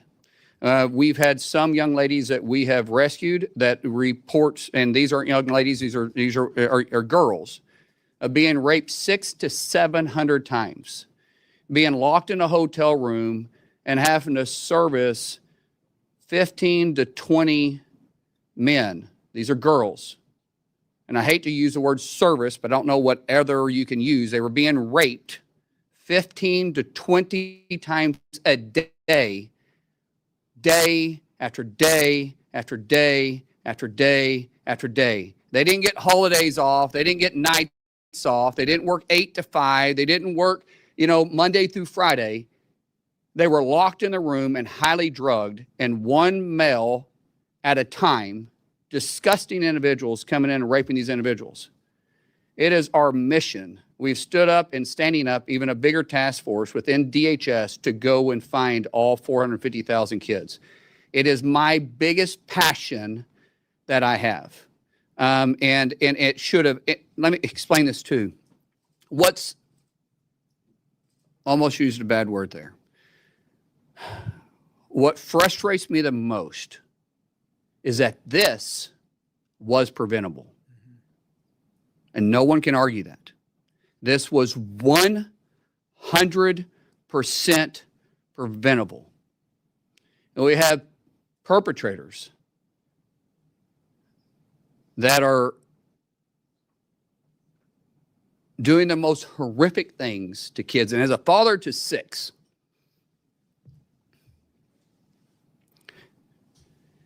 and 3 beautiful girls, when you see this, there's evil in the world. There's evil in the world. And we fed it. The Biden administration fed it for 4 years and took the innocent that's in my little girl's eyes, the innocence that's in our kids' eyes, that we pray to God never has to deal with this. That innocent is permanently stolen. And we're trying to just restore some type of comfort to these young girls. But let me explain to you, young boys too. Unfortunately, we're seeing a rise of young boys being trafficked. And it disturbs you. Well, I go back to my point. Clearly, you're passionate about this, and I understand why. I'm a dad of 6 as well, 3 boys, 3 girls. So I know exactly where you're coming from on that. And I can only imagine what you've actually seen. You can't unsee that. And obviously the biggest victims here are those kids and those little girls and even older girls being trafficked and being. Our punishments for these individuals isn't enough. That's I want to keep talking about that and what the punishment will be and has been for those people. And there's a lot more to discuss there. And you're right, it was completely preventable. And for 4 years, we screamed off the top of our lungs about this. And this was the leading issue to fight against. And still is. So thank you for your passion on that. I have a follow-up question here real quick on the DeConcini Port of Entry, which is in Arizona in the Nogales area. This is a highly trafficked port of entry where I want to thank you and the Commissioner Frost for your response in my letter earlier this year and your commitment to working with GSA to prioritize this. If you have any idea of a timeline, I would love to hear that. And as I close in my last 30 seconds here, and we can talk about this timeline, and if I can just get a written response from you guys on what we're looking at. Let me just close with this in my last 30 seconds. I'm a naturalized citizen. This year actually marks my 20th anniversary as a U.S. citizen. I became a citizen in 2006. So I know the process well firsthand. I know that because I was elected to Congress 16 years after becoming a citizen of this nation. No other country in the world would ever give me that opportunity. No other country in the world would ever give any of us that opportunity. And it's great to hear some of the perspectives of foreigners coming into the World Cup and seeing what we're all about. They especially get excited about the free refills, which is, I think it excites a lot of people here. But the American dream is alive. It's alive because it's been kept alive, first of all, for our veterans, but also for the men and women that keep us safe. In the process to immigrate, the process to become a citizen in U.S.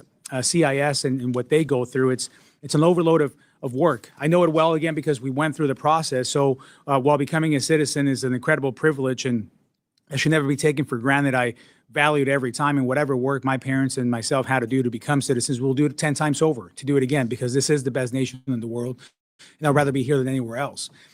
So in terms of the efficiency, can you talk a little bit about, as you close, what your agency needs from this subcommittee in order to make the improvements necessary for the process of people immigrating here legally and becoming citizens? We are improving the bureaucracy and the redundancy in the system, but there is, as you said, there is a way to become legal. If you choose not to do that, you're making a conscious decision, and I can't help you on that situation. If you don't want to become a legal citizen, there's a way to be in this country legally, but you have to follow the laws that Congress passed and that we enforce. I don't pick and choose, I enforce. But there is a right way to stay in this country, and there's a right way to become a citizen in this country, and you can't go around that. There is more that we need. We've been working for immigration reform in this body. Really, the last time it was done, it was in 1959. Why was the last time it was done in 1959? Because we make politics out of it. It's the right, it's the left. It's the Democrats, Republicans. One party is in charge and the other party doesn't want to help, and the other party is in charge, the other party doesn't want to help, and there's no common ground, but yet we always talk about them. I'm out of that game now. I just simply enforce it. But then we start playing games with which laws you want me to enforce and which laws you don't want me to enforce. If you don't want me to enforce the laws, then pass a law to say that that law can't be enforced. That's fine. Until then, I'm going to enforce the laws. Thank you, sir. And see you in Arizona soon. Or Yes, we will make that. We'll make that happen. We'll put it on the list. Thank you, sir. Thank you. Mr. Chairman, you're back. Thank you. We're going to have a committee remedial timekeeping class next week sometime for certain members of the committee. Sir, it's called a gavel. Well, actually, that's interesting talk coming from a guy from the Senate who hasn't done an appropriations bill since Christ was a corporal. I had that one coming, sir. Madam Ranking Member, the floor is yours. We'll pay no attention to the remediation session, Mr. Chairman. I do appreciate, Mr. Secretary, your concern about the lost children, but I also want to remind people that let's not forget what was a Trump administration policy initiated by Stephen Miller, which was to let us separate children from their families at the border, because this would be a way to curtail or to stop immigration, separating children from their families, how to hurt them the most. I asked and had a phone conversation with Secretary Azar at the time. I know I was in my living room with my 2-year-old grandson on my lap trying to have this conversation, and I asked him if there was a way in which he had a list of how you could reunite children with their families. And he assured me that we did. You know, when you take your clothes to the cleaners, they give you a tag, and you then go back and you retrieve your clothes.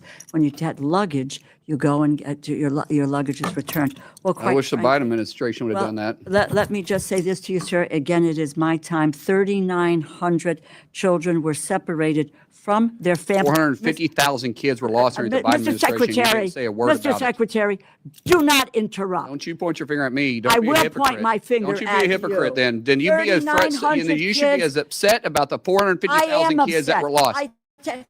And You didn't say a word about it. For 4 years, you never said a word. Mr. Secretary, Could you put him in his place for don't yell at You me. should I'm be the put in good your guy. place. Mr. Secretary, if you would like 4 minutes for a closing statement when everybody's done, I'll give you that. But while members are on their 8 minutes, I need them to have their 8 I minutes. started Chairman, my I comments. appreciate that. My issue is that they say this for sound bites, and I'm not going to let them say What something did like you that do that's not just true. recently for sound bites? I sympathize with the 400. We are going to have something resembling order here. The time is the ranking members.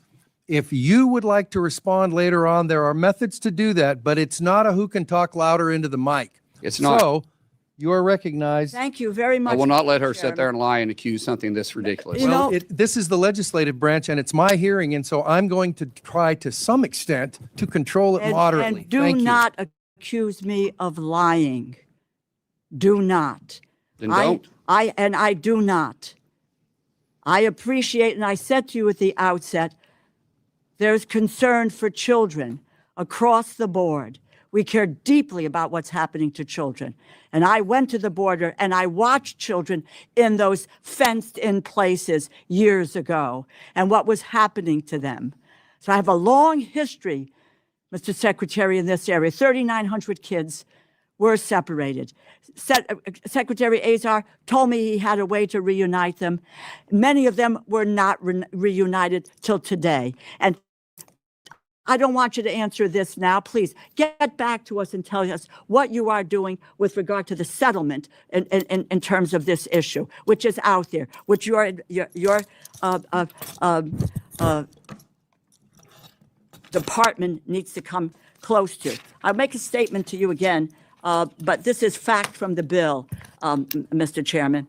The bill that the Republicans have proposed for funding the Department of Homeland Security cuts cybersecurity budget by more than $250 million.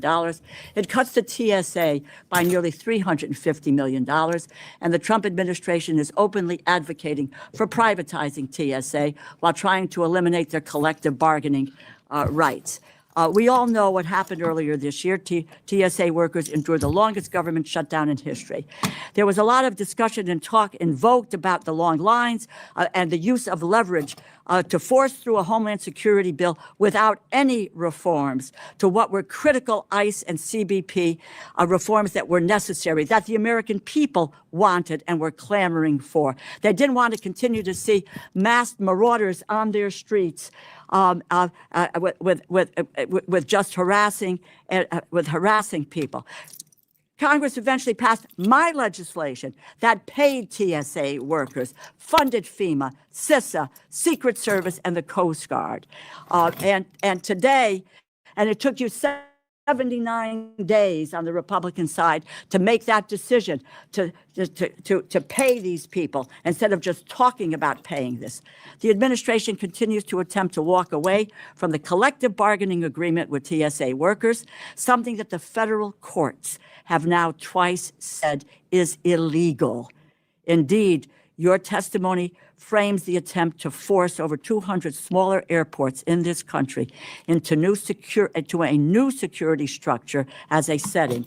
And quote, the TSA, this is in the testimony, the TSA is on the path to privatization. My question on this issue is, given all that the transportation security offers did for us during a Republican shutdown, how can it be that the department's position is that TSA workers should not be granted the same basic labor protections as federal enforcement officers? How can it be that your priority is to have them work for the lowest bidder, where the wages and the benefits of these workers will unquestionably be lower? Well, actually, it was the Democrats that voted every time to shut them down. Republicans voted every time to open them up. Pass, So just give me we the didn't answer shut them to my down. You question. shut them down. Answer my question. What are you doing? Why are you moving? Ma'am, I answered your question. You were the one that shut them down. The Democrats shut down. How many times did you vote to shut them down? Why, these people come to us to get funding for the work that they do, and we ought I'm to take actually a look at factually the work correct. that they don't I'm do. factually correct. The work You that they voted don't to do. shut them down. Republicans voted to open them over and over and Well, over what again. the Your vote Republicans clearly finally stated that did- you voted to shut us what they down. finally It did- wasn't until it became Madam popular. Ranking And then, by Member- the way, ICE agents came there and helped bring the Mr. lines down. The Secretary. same people that you also kept shut down for Mr. 115 Secretary. days. I'm answering the question. No, you I thought didn't, you said Mr. you answered it. Secretary. The floor is hers. My dear, Actually, I gave it to her. You know, there is a chairman of a committee. That's Oh. me. I gave it back to her. this tells She's you got it. something about who these folks are. And You have everybody another on this question, Madam panel. Ranking Well, Member. yeah, no, I do, but I didn't get an answer to question. So the How record can will it so be- reflect. Thank you. Please ask your next Okay, question. and I will. This has to do with FEMA. Simple question. And I want to start where I left off with Secretary Noem last year. FEMA. Simple yes or no. Do you support eliminating FEMA? Do you support eliminating FEMA? There's portions of FEMA that Do need you to be back in support state. eliminating There's no yes or FEMA? no question on that. There's Do you portions that need to go back support to the state. eliminating FEMA?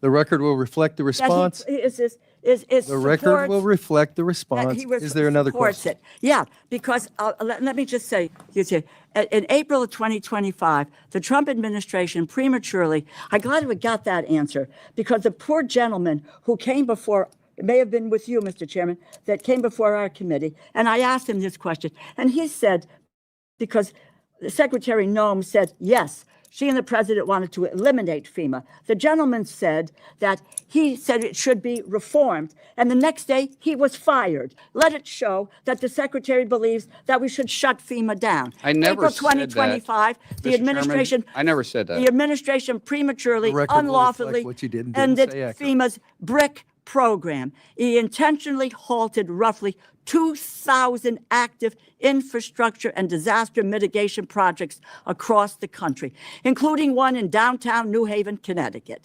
A coalition of 22 states and D.C. sued FEMA.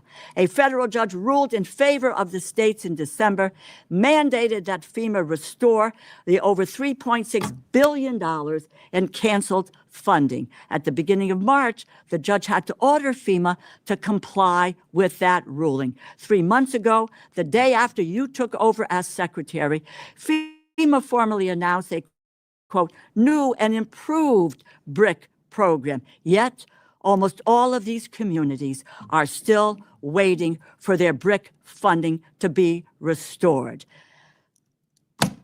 Tell me, Mr. Secretary, when can communities with halted projects expect to receive their BRIC funding? We actually restarted that when I first came in, and we did 24 or 25 of them. So You've done 24 of the 25 Yes, of the ma'am. 2,000. I mean, let me clarify that. So Please. 2024 and 2025, they sent out the notice of notifications so everybody can now submit, and those projects that were already submitted for those times period will be How many reevaluated. projects are there? We can get you the details. on Please, that. there were 2,000 that we started with were, The secretary also provided direction for 2026 to get the NOFOs out on that, and that'll come out sometime in September. This secretary has done more to get. I do not need you do not need to. I just want to make sure you're Well, clear. please. Okay. Spare us, just give me the facts. Just give did. me the numbers. Let me just conclude, Mr. Chairman, and thank you. I would like to work in an open and in a transparent way, because that BRIC funding for New Haven, Connecticut, which I probably will not get because I'm in a blue state, that the BRIC funding for New Haven, Connecticut is important, which is why we support the programs, bipartisan support for the BRIC program. So please, let's get the NOFOs out as quickly as possible and get the money to the communities that need them. My final comment to you is, I'd just like to go back a second. We need to go back to the issue of deaths in custody. It doesn't do anyone good to deflect, talk about what's happening in the criminal system in Illinois or in Oklahoma. What we need, because 54 deaths are 54 in what is civil detention, we need a plan to address the fact that 54 people in your department they were in civil detention, it's not criminal detention, are dead. They should not be. We need to hear from you. I don't need an answer. Now there is no time. I've taken an enormous amount of time. Get us a policy, a plan, in a timely fashion that says, how are we going to deal with these issues? I yield back, and I thank you, Mr. Thank you to the ranking member, the gentlelady from Iowa. The floor is yours for 8 minutes. Thank you, Mr. Chairman. Mr. Secretary, it's nice to see you. Thank you so much for coming to testify today and for always taking my phone call. As I've had questions dealing with many of the challenges faced with your shutdown from back home, that I continued again to support keeping you guys open so you could operate. You are always willing to take my phone call. So I thank you for that and for your openness with me as we were working through that. I also, as a fellow parent to teenage boys, appreciate your passion around kids. Can I, Yes. Yes, just sir. someone said, appreciate you taking a phone call. I take everybody's phone call. There isn't a Republican or a Democrat that hasn't called me that I haven't called back. Yeah. Not one. And I'm very transparent in that, regardless of what somebody over here just whispered, because she's never called me. Yeah. Well, I appreciate it, and I appreciate your openness to working with all of us to make sure that the good people at your agency are getting paid and can continue their mission of keeping our country safe, because at the end of the day, that is what we all care about on this committee, and this committee works tirelessly to make sure that you do have the resources that you need to rescue those kids, make sure that you're interdicting the drugs that are coming in from narco-terrorists. And I want to talk a little bit about that. I'm going to start with that, actually, because I think that the Coast Guard is a shining example of what DHS does best in making sure that these narco-terrorists are on alert. They should be afraid. And you have interdicted through Operation Pacific Viper, I think it just was announced, milestone accomplishment last week, 225,000 pounds of cocaine seized. I mean, that's incredible. And that's drugs that did not make their way onto our streets, that are not killing Americans every single day. So I'd be interested in your thoughts of what you've done there to really escalate that operation. What do you see on the horizon there? That threat is not going away. And thanks to the Coast Guard families who are keeping our families safe. But I'd be interested in your thoughts there. Just yesterday, I was actually in a close classified setting with the Coast Guard on our plans to continue that operation. But it's a joint effort with DOW, with Coast Guard, with CBP, with ICE, because it's a ring. The drugs doesn't just get to our shores and then dissipate. There's a ring that goes into our cities, into our towns, into our states and our communities, and then the cash flows back in and back out. So the drugs come in on our shores different ways, and a lot of the cash is going out, a lot of times over land, a lot of times in air. We're seeing more and more counter-UAS. So we've got to combat it all together. This administration, through the direction of President Trump, has done more to combat our war against drugs than any president in our lifetime. And he's made it a task that he understands that we've lost more individuals in fentanyl overdoses than we have in the entire Vietnam War in 1 year. Not during 1 year in the Vietnam War, a year from fentanyl overdoses inside the U.S. And just the other day, we took enough fentanyl off our northern border from CBP that could kill 17 million Americans. Yeah. And I think people frequently forget about the northern border. We Right. focus so much on the southern border and the right. Caribbean and these drugs coming in. But that's a direct relationship because of our Coast Guards doing their job in our waters of the U.S. And it's pushing it. And then we have CBP doing their job on our southern border. It's starting to push cartels to operate in our northern border. So last week, the minister, that is my partner in Canada, met here in Washington, D.C. We talked about the challenges. They haven't dealt with the cartels like we have in our southern border. They're anxiously working with us and wanting to know our lessons that we've learned because they don't want it to get a foothold in their country. So because of President Trump, we are fighting it on air, we're fighting it in water, we're fighting on land, we're fighting on the northern border and southern border. And I'm not going to say we can eradicate it, but we're making a huge difference in this war on drugs. And every time we interdict these drugs, regardless of what agency underneath DHS does it, we're saving lives. You talk about kind of the cross-agency work that's happening here. How many of these rings on the back end? So the drugs get in, they go out through these rings. Are these run by, obviously, the cartels, but how many of the people participating in them are illegals here in the United States?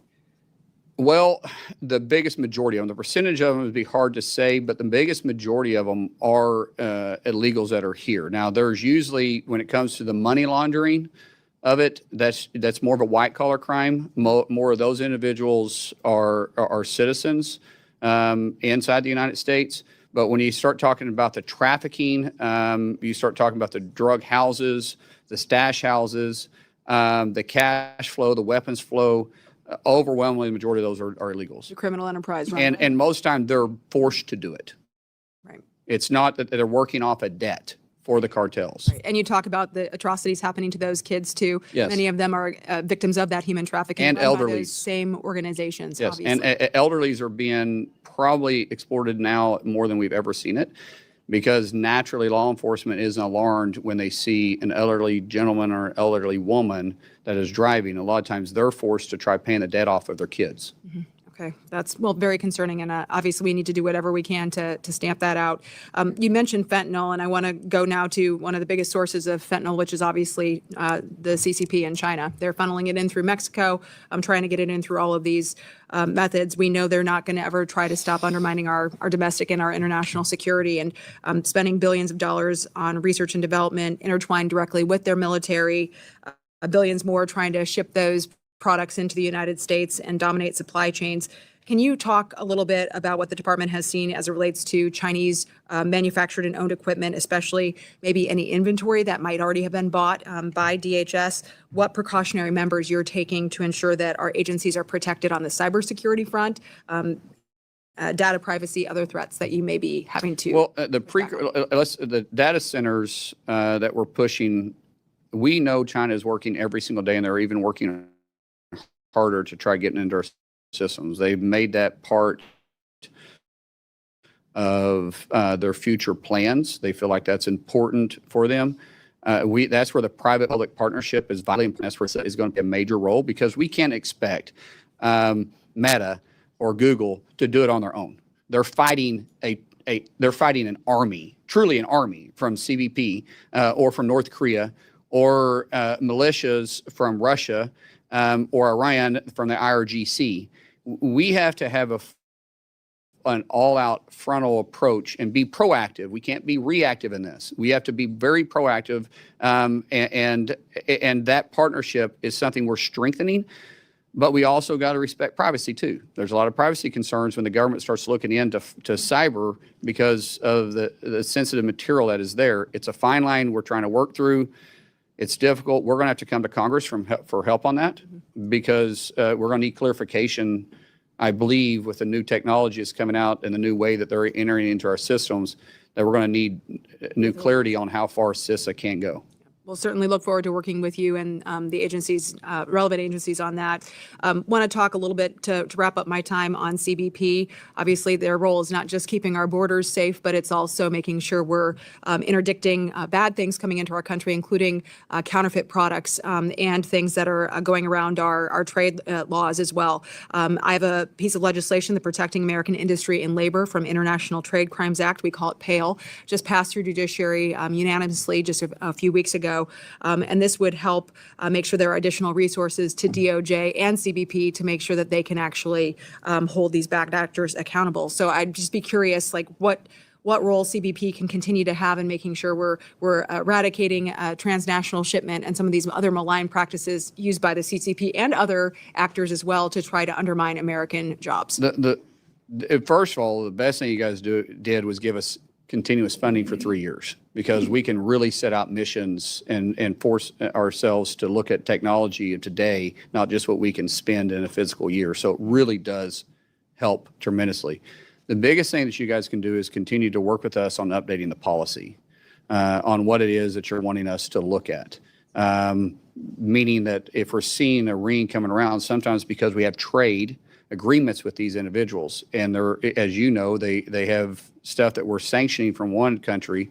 They break it down into small parts, and then they assemble it in a different country. And when they assemble it and then it comes in, we need to be able to go back farther in that. And there's only so far CBP can do, because we can only enforce it when it hits our shores, not when it's outside. So there's some areas that Congress can really help us on saying that the percentage of it or all of it has to be built, has to be manufactured, not just assembled in those countries. That would be very helpful to us. All right. Thank you, Mr. Secretary, for coming today. Mr. Chairman, I yield back. To the gentleman from Washington State who was here from the beginning, the floor is yours for 8 minutes. Thank you for your generosity, Mr. Chairman. Secretary Mullin, good to see you. Let me just follow up with what Ms. Hinson was saying. You do return even my calls and my texts. Sometimes it's late in the night, but I appreciate the response. I really do. I wanted to start by acknowledging some of the incredible work and, can I say, commitment by ICE to crack down and deport convicted illegal criminals. We had a case last month at ICE Seattle, arrested a man that had a lengthy criminal history, including 2 felony convictions of raping a child, and it was awaiting deportation. And I just wanted to bring that up and say thank you. That's efforts that are keeping our community safe. First thing I want to talk about is the visa and H-2A petitions. At the end of April 2026, USCIS reported a net backlog of all USCIS cases at 7.23 million cases. An increase of nearly 70% from the beginning of the administration before your time, with the expectation that additional vetting requirements may even further strain those processing times. Could you describe how DHS is allocating personnel and resources to address this backlog and ensure timely adjudication of applications? Yeah, unfortunately, we're having to go back through and re-vet a lot of people that was given asylum or given visas underneath the previous administration because they didn't do any checks. So we're building systems in right now to be able to do that through an automated system. We're bringing up the first one in 30 days. That's going to be specifically for the backlog of DACA, which DACA doesn't give you, status in the United States. It just is a term that Congress never ratified, but we put in place, but it still allows you to apply for a work visa, but it doesn't give you status. That we're going to deploy the first one in 30 days, and then we think we'll be able to get caught up in a very fast time. But we're having to build the automated systems because it's just not possible for us to go through one by one. But because we're going through there and taking a deeper look at all this, we've been able to arrest over 1,900 known terrorists that were given status underneath the Biden administration inside the United States. Over 1,900. These aren't suspected terrorists. These aren't terrorist watch lists. These were terrorists that was just issued because there wasn't any really checks and balances put in place. And so it's real work that they're doing. But we are building a system to be faster at it. And the technology that we have, the private-public partnership we've been talking about a lot, is helping us get there. Good, good. So on a related note, I appreciate the agency's follow-up to a question that I actually submitted, if you remember, Mr. Chairman, when Director Edlow testified regarding the adjudication and processing time specifically for H-2A petitions. The response indicated that there was no backlog for H-2A petitions, which, thank you, that's a welcome update. However, It's a 15-day turnaround. Once it gets cleared, it's 15 days. well, what I was going to ask, the response also indicated that the processing times in 2026 so far are notably longer compared to previous years. So just looking for your commitment that you'll continue to support the agency's efforts to expedite these petitions. As you know, timing is critical for agriculture. And will your budget ensure that sufficient resources are dedicated in order to carry out those responsibilities? So I had a briefing on this 2 days ago. Yeah. And our turnaround on those visas are 2 days or 15 days, especially if they're known. A lot of these agriculture workers are known. They come back and forth. We see them every time. We can repeat them. And the largest percentage of those are. We're also looking at the dairy issue. Right. Thank you for that. And because it's not seasonal.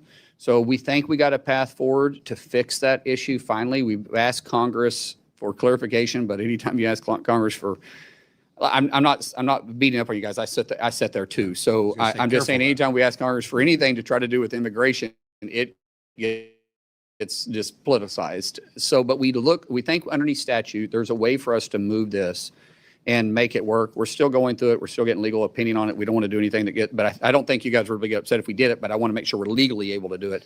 But as of 2 days ago, we're 15 days on turnaround on those. Once they're finally submitted correctly, we have a large percentage of them that are not entered correctly. And what I've asked CIS to do, USCIS, is to say, why can't we move this to a system that you can't submit the paperwork until it is filled out correctly? You know, if you do DocuSign or you do any of this stuff online, what you've got to go and accept, they won't let you move forward. The technology is there.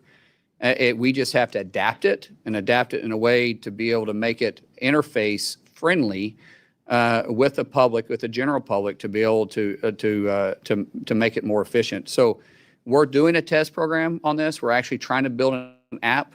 This is new this week. I briefed the president about it this week, and the president loved the idea. We're also, because some of these visas that we work with, these programs go through Commerce. Howard Lutnick and ourselves, our teams are working together to try. I don't know how long it'll take. It'll take a little bit to build it. That way, the misinformation won't be as prevalent, and we can get to it faster. Because every one we delay affects our economy. Yeah, absolutely. And so we want the people trying to get here to do it, to do it the right way, to work, to actually be able to come to the country and work. Appreciate that. Thank you. Let me turn the page to CISA for a second. It was already referenced, the longest shutdown in history. When Director Anderson testified before this committee, I asked him about CISA's ability to identify, to mitigate, address the cyber threats from adversaries like Iran, like China, talking about critical infrastructure. Unsurprisingly, his answer was that CISA was limited in their capacity, and it was clear that a handicapped CISA meant higher risk of leaving our critical sectors, from our water systems to our hospitals, energy grids, you name it, dams, the agricultural sector. They're all vulnerable to cyber threats. So does the budget sufficiently provide personnel and resources that are going to be necessary to ensure that CISA is equipped, that they can tackle the potential cyber attacks from those adversaries that target those critical sectors of our economy? I do believe, as a secretary, I say, no, we always need more money. Truth is, we actually have the resources we need. We need the people, and we need the expertise. I think we even have the ability underneath statute to do it. What's happened over the years, like any, great government agency, it creates its own bureaucracy. You guys give us authority, then we write the rules. And the rules sometimes handicap ourselves. So we're going back and looking at is what was the actual intent of Congress, and then how many layers of rules have we put on ourselves to say no? Because too often government agencies, it's easy to say no. We're changing that way at DHS. We go to yes. We lean to yes. That's our new policy. We're there to figure out how to make it happen, not to find the easy way out. And some of that is our own rulemaking. So I feel like right now, Congressman, we have the resources financially, and we have the authority, I believe. If that changes, I'll come back to you. But we don't have the personnel. And so we've got to get my director in place that the president's already met with. We got to get him in place, get him down the road, put him in place, let him hire his people and get it built. Truthfully, once he's in place, it's going to take me probably 12 months to build this back. It may be longer when he gets in there and lets me know, but I believe we can make significant strides in the first 3 months. But to actually be where we need to be, I feel it'll take a full year. Well, let us help you wherever we can there. Yes, thank you. Appreciate you being here. Yeah. Thank you, Mr. Chairman. Thank you to the gentleman from Washington. I am now going to claim my 8 minutes for questioning and give 2 minutes of it to the gentleman from Indiana, who was very generous with his 8 minutes in letting the secretary respond to some earlier questions. So the floor is yours for 2 minutes, Mr. Shreve. Thank you, Mr. Chairman, and you have earned your paycheck today. I appreciate your managing and protecting time for all members of this committee. Secretaries, I'm from Indianapolis. That's part of my district. We run some big events, much like we were talking about with the threat of drones, counter UAS on FIFA. We've got the Indy 500. We have the men's Final Four. We had the Pacers playoffs.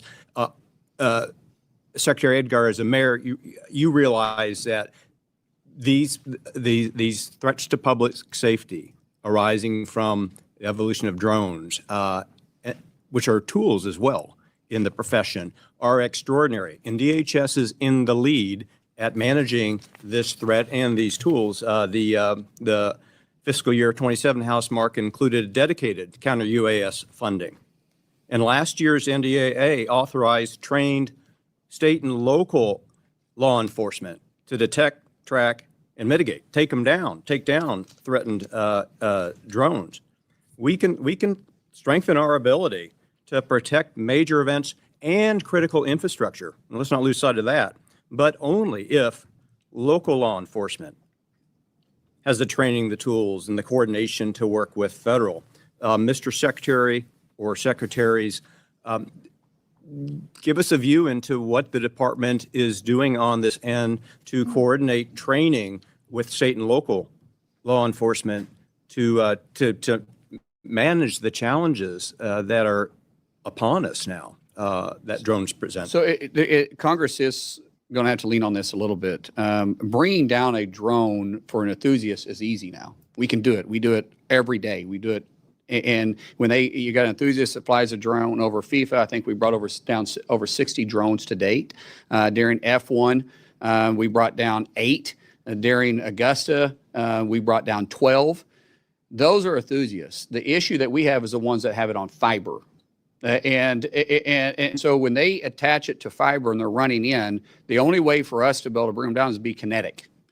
And that is a whole nother area. You got to deal with FAA at that time. You got to deal with local authorities at that time, because there's going to be a possible collateral damage. When people say, well, shoot a laser at it. No, that's fine, but a laser doesn't stop within the horizon to which the FAA will give us. So like, for instance, around FIFA, you have 3,000 vertical and you have 3,000 or 3 miles out.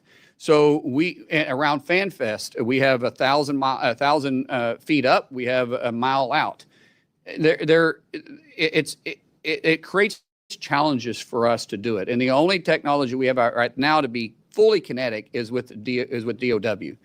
We're exploring that, but Congress is going to have to look at this as a whole. I don't know if you know this or not, which is going to be changed, but there wasn't one single NFL stadium last year during all the games that had counter UAS on it. That was my wife running through. Everything else was silent, I promise. And technically, I thought I'd be done by now. Yeah, I did too. But I do think Congress needs to take a hard look at this for us, because we're going to have authorities beyond just what we currently have, because this is a threat that's changing every single day, and I really could sit and use some help. We're meeting with the FBI yesterday. We had a great meeting with Cash Patel. Cash Patel already has a center that is training local law enforcement, and he doesn't have enough space. We have more people asking to get into the school than he has a space to do it. We are looking for ways to partner with him to be able to put DHS funding directly to that. And is it through FEMA grants? Is it through HSI? Is it through ICE? Is it through CBP? And then also, yesterday, Troy and I started talking about setting up a joint task force with inside DHS, because we have 22 components. Now those 22 components, I have 8 that have their own counter UAS measures.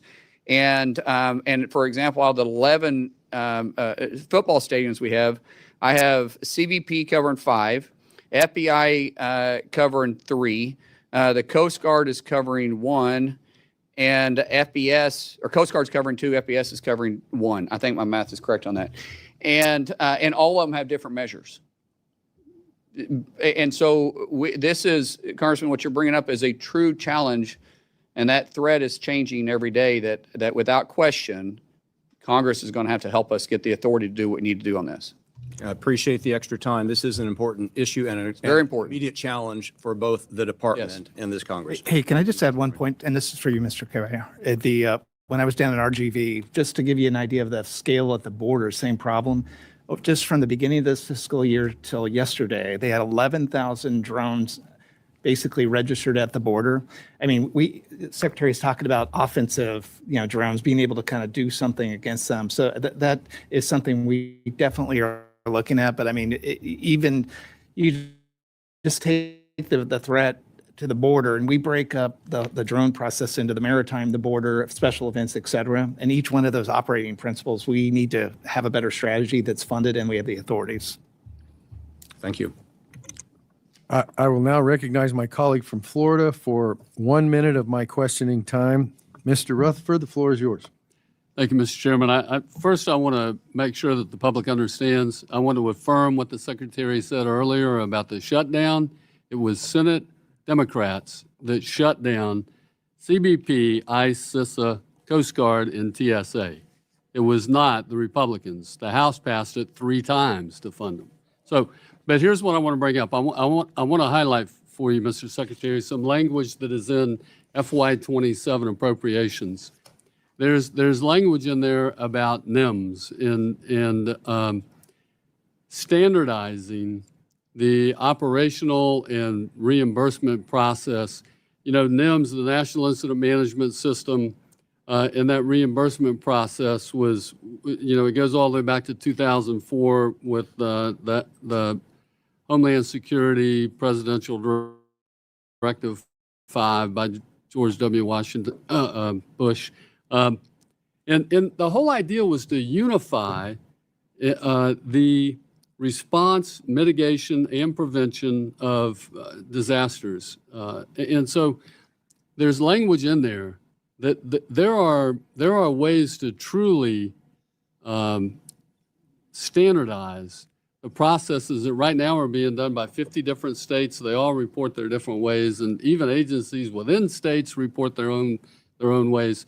So I just want to highlight that for you, because I want to work with you to make sure that we actually can bring down that $11 billion that is still outstanding in reimbursements, because most of these agencies, when they get their money back, they've spent most of it on interest. And so we need to speed that process up, and there's a way to do that, and I'd love to talk to you about it. I yield back. Thank you to my colleague for yielding back with 8 seconds left of my 8 minutes. I'm the only guy to yield back any positive minutes in this whole operation, and I'm damn proud of it, as well I should be. I am going to just very briefly, because Mr. Secretary, your wife's calling, everybody else got other stuff doing. I'm guessing that nobody said, oh yeah, about 12:10, 12:15 ought to wrap it all up. But before you got here, I'm going to say that again. before you got here. The DHS congressional relationship, as far as information sharing, to put it kindly, was terrible. I'm not editorial, I'm just saying, not good. Very frustrated in terms of, I know there's going to be a better relationship because you've already taken steps to change that. And I want to publicly say, thanks. We said something through the stuff before you got here, but answers to legitimate questions, now that we have new leadership, shouldn't be a big deal. We said something to everybody who came before the committee while you were still in the Senate, said, we won't surprise you, don't surprise us. Pretty straightforward statement. I'm going to repeat it. For get back questions that members have submitted, and I understand you guys got a mission or whatever, it doesn't revolve around what happens in this room or someplace in your own neighborhood or that other sort of stuff. Please be responsive. You get to define what responsive is, but if it's like, hey, we're not going to get a response to your letter back to whatever, have somebody call up and say, here's where we're at, here's something other than, so I don't have people calling me saying they won't talk to me, because then the ball's in my court and I have to try to penetrate it in that. All past history stuff. So anyhow, just so we kind of get where everybody's coming from. There may be additional questions members provide in writing. We ask you to respond to those in a timely manner. I want to thank you for being here today. I know it probably wasn't tops on your list of things to do on a Thursday, but in total fairness, it probably wasn't tops on anybody's list, but it had to be done. So mandatory fund, check that box for everybody for today. You have asked that your opening statement be included in the record. It will be. I will also say that if there are things that were said during this that you feel a need to respond to, please include that in what you submit for the record, and we'll submit that we'll include that in part of the record too. And so I'm not going to commit the absolute sin of saying, does anybody have anything else? I'm going to say that this subcommittee meeting of the Homeland Appropriations, the subcommittee, yeah, easy for you guys to say. Subcommittee meeting is adjourned.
Enjoy more of our videos on the Community Advocate Network channel, and don't forget to like, share, and subscribe.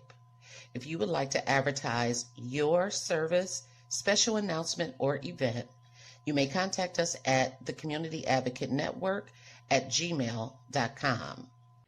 For community resources and services, exclusive articles, and video content, join our private community on Patreon. Link is in the bio.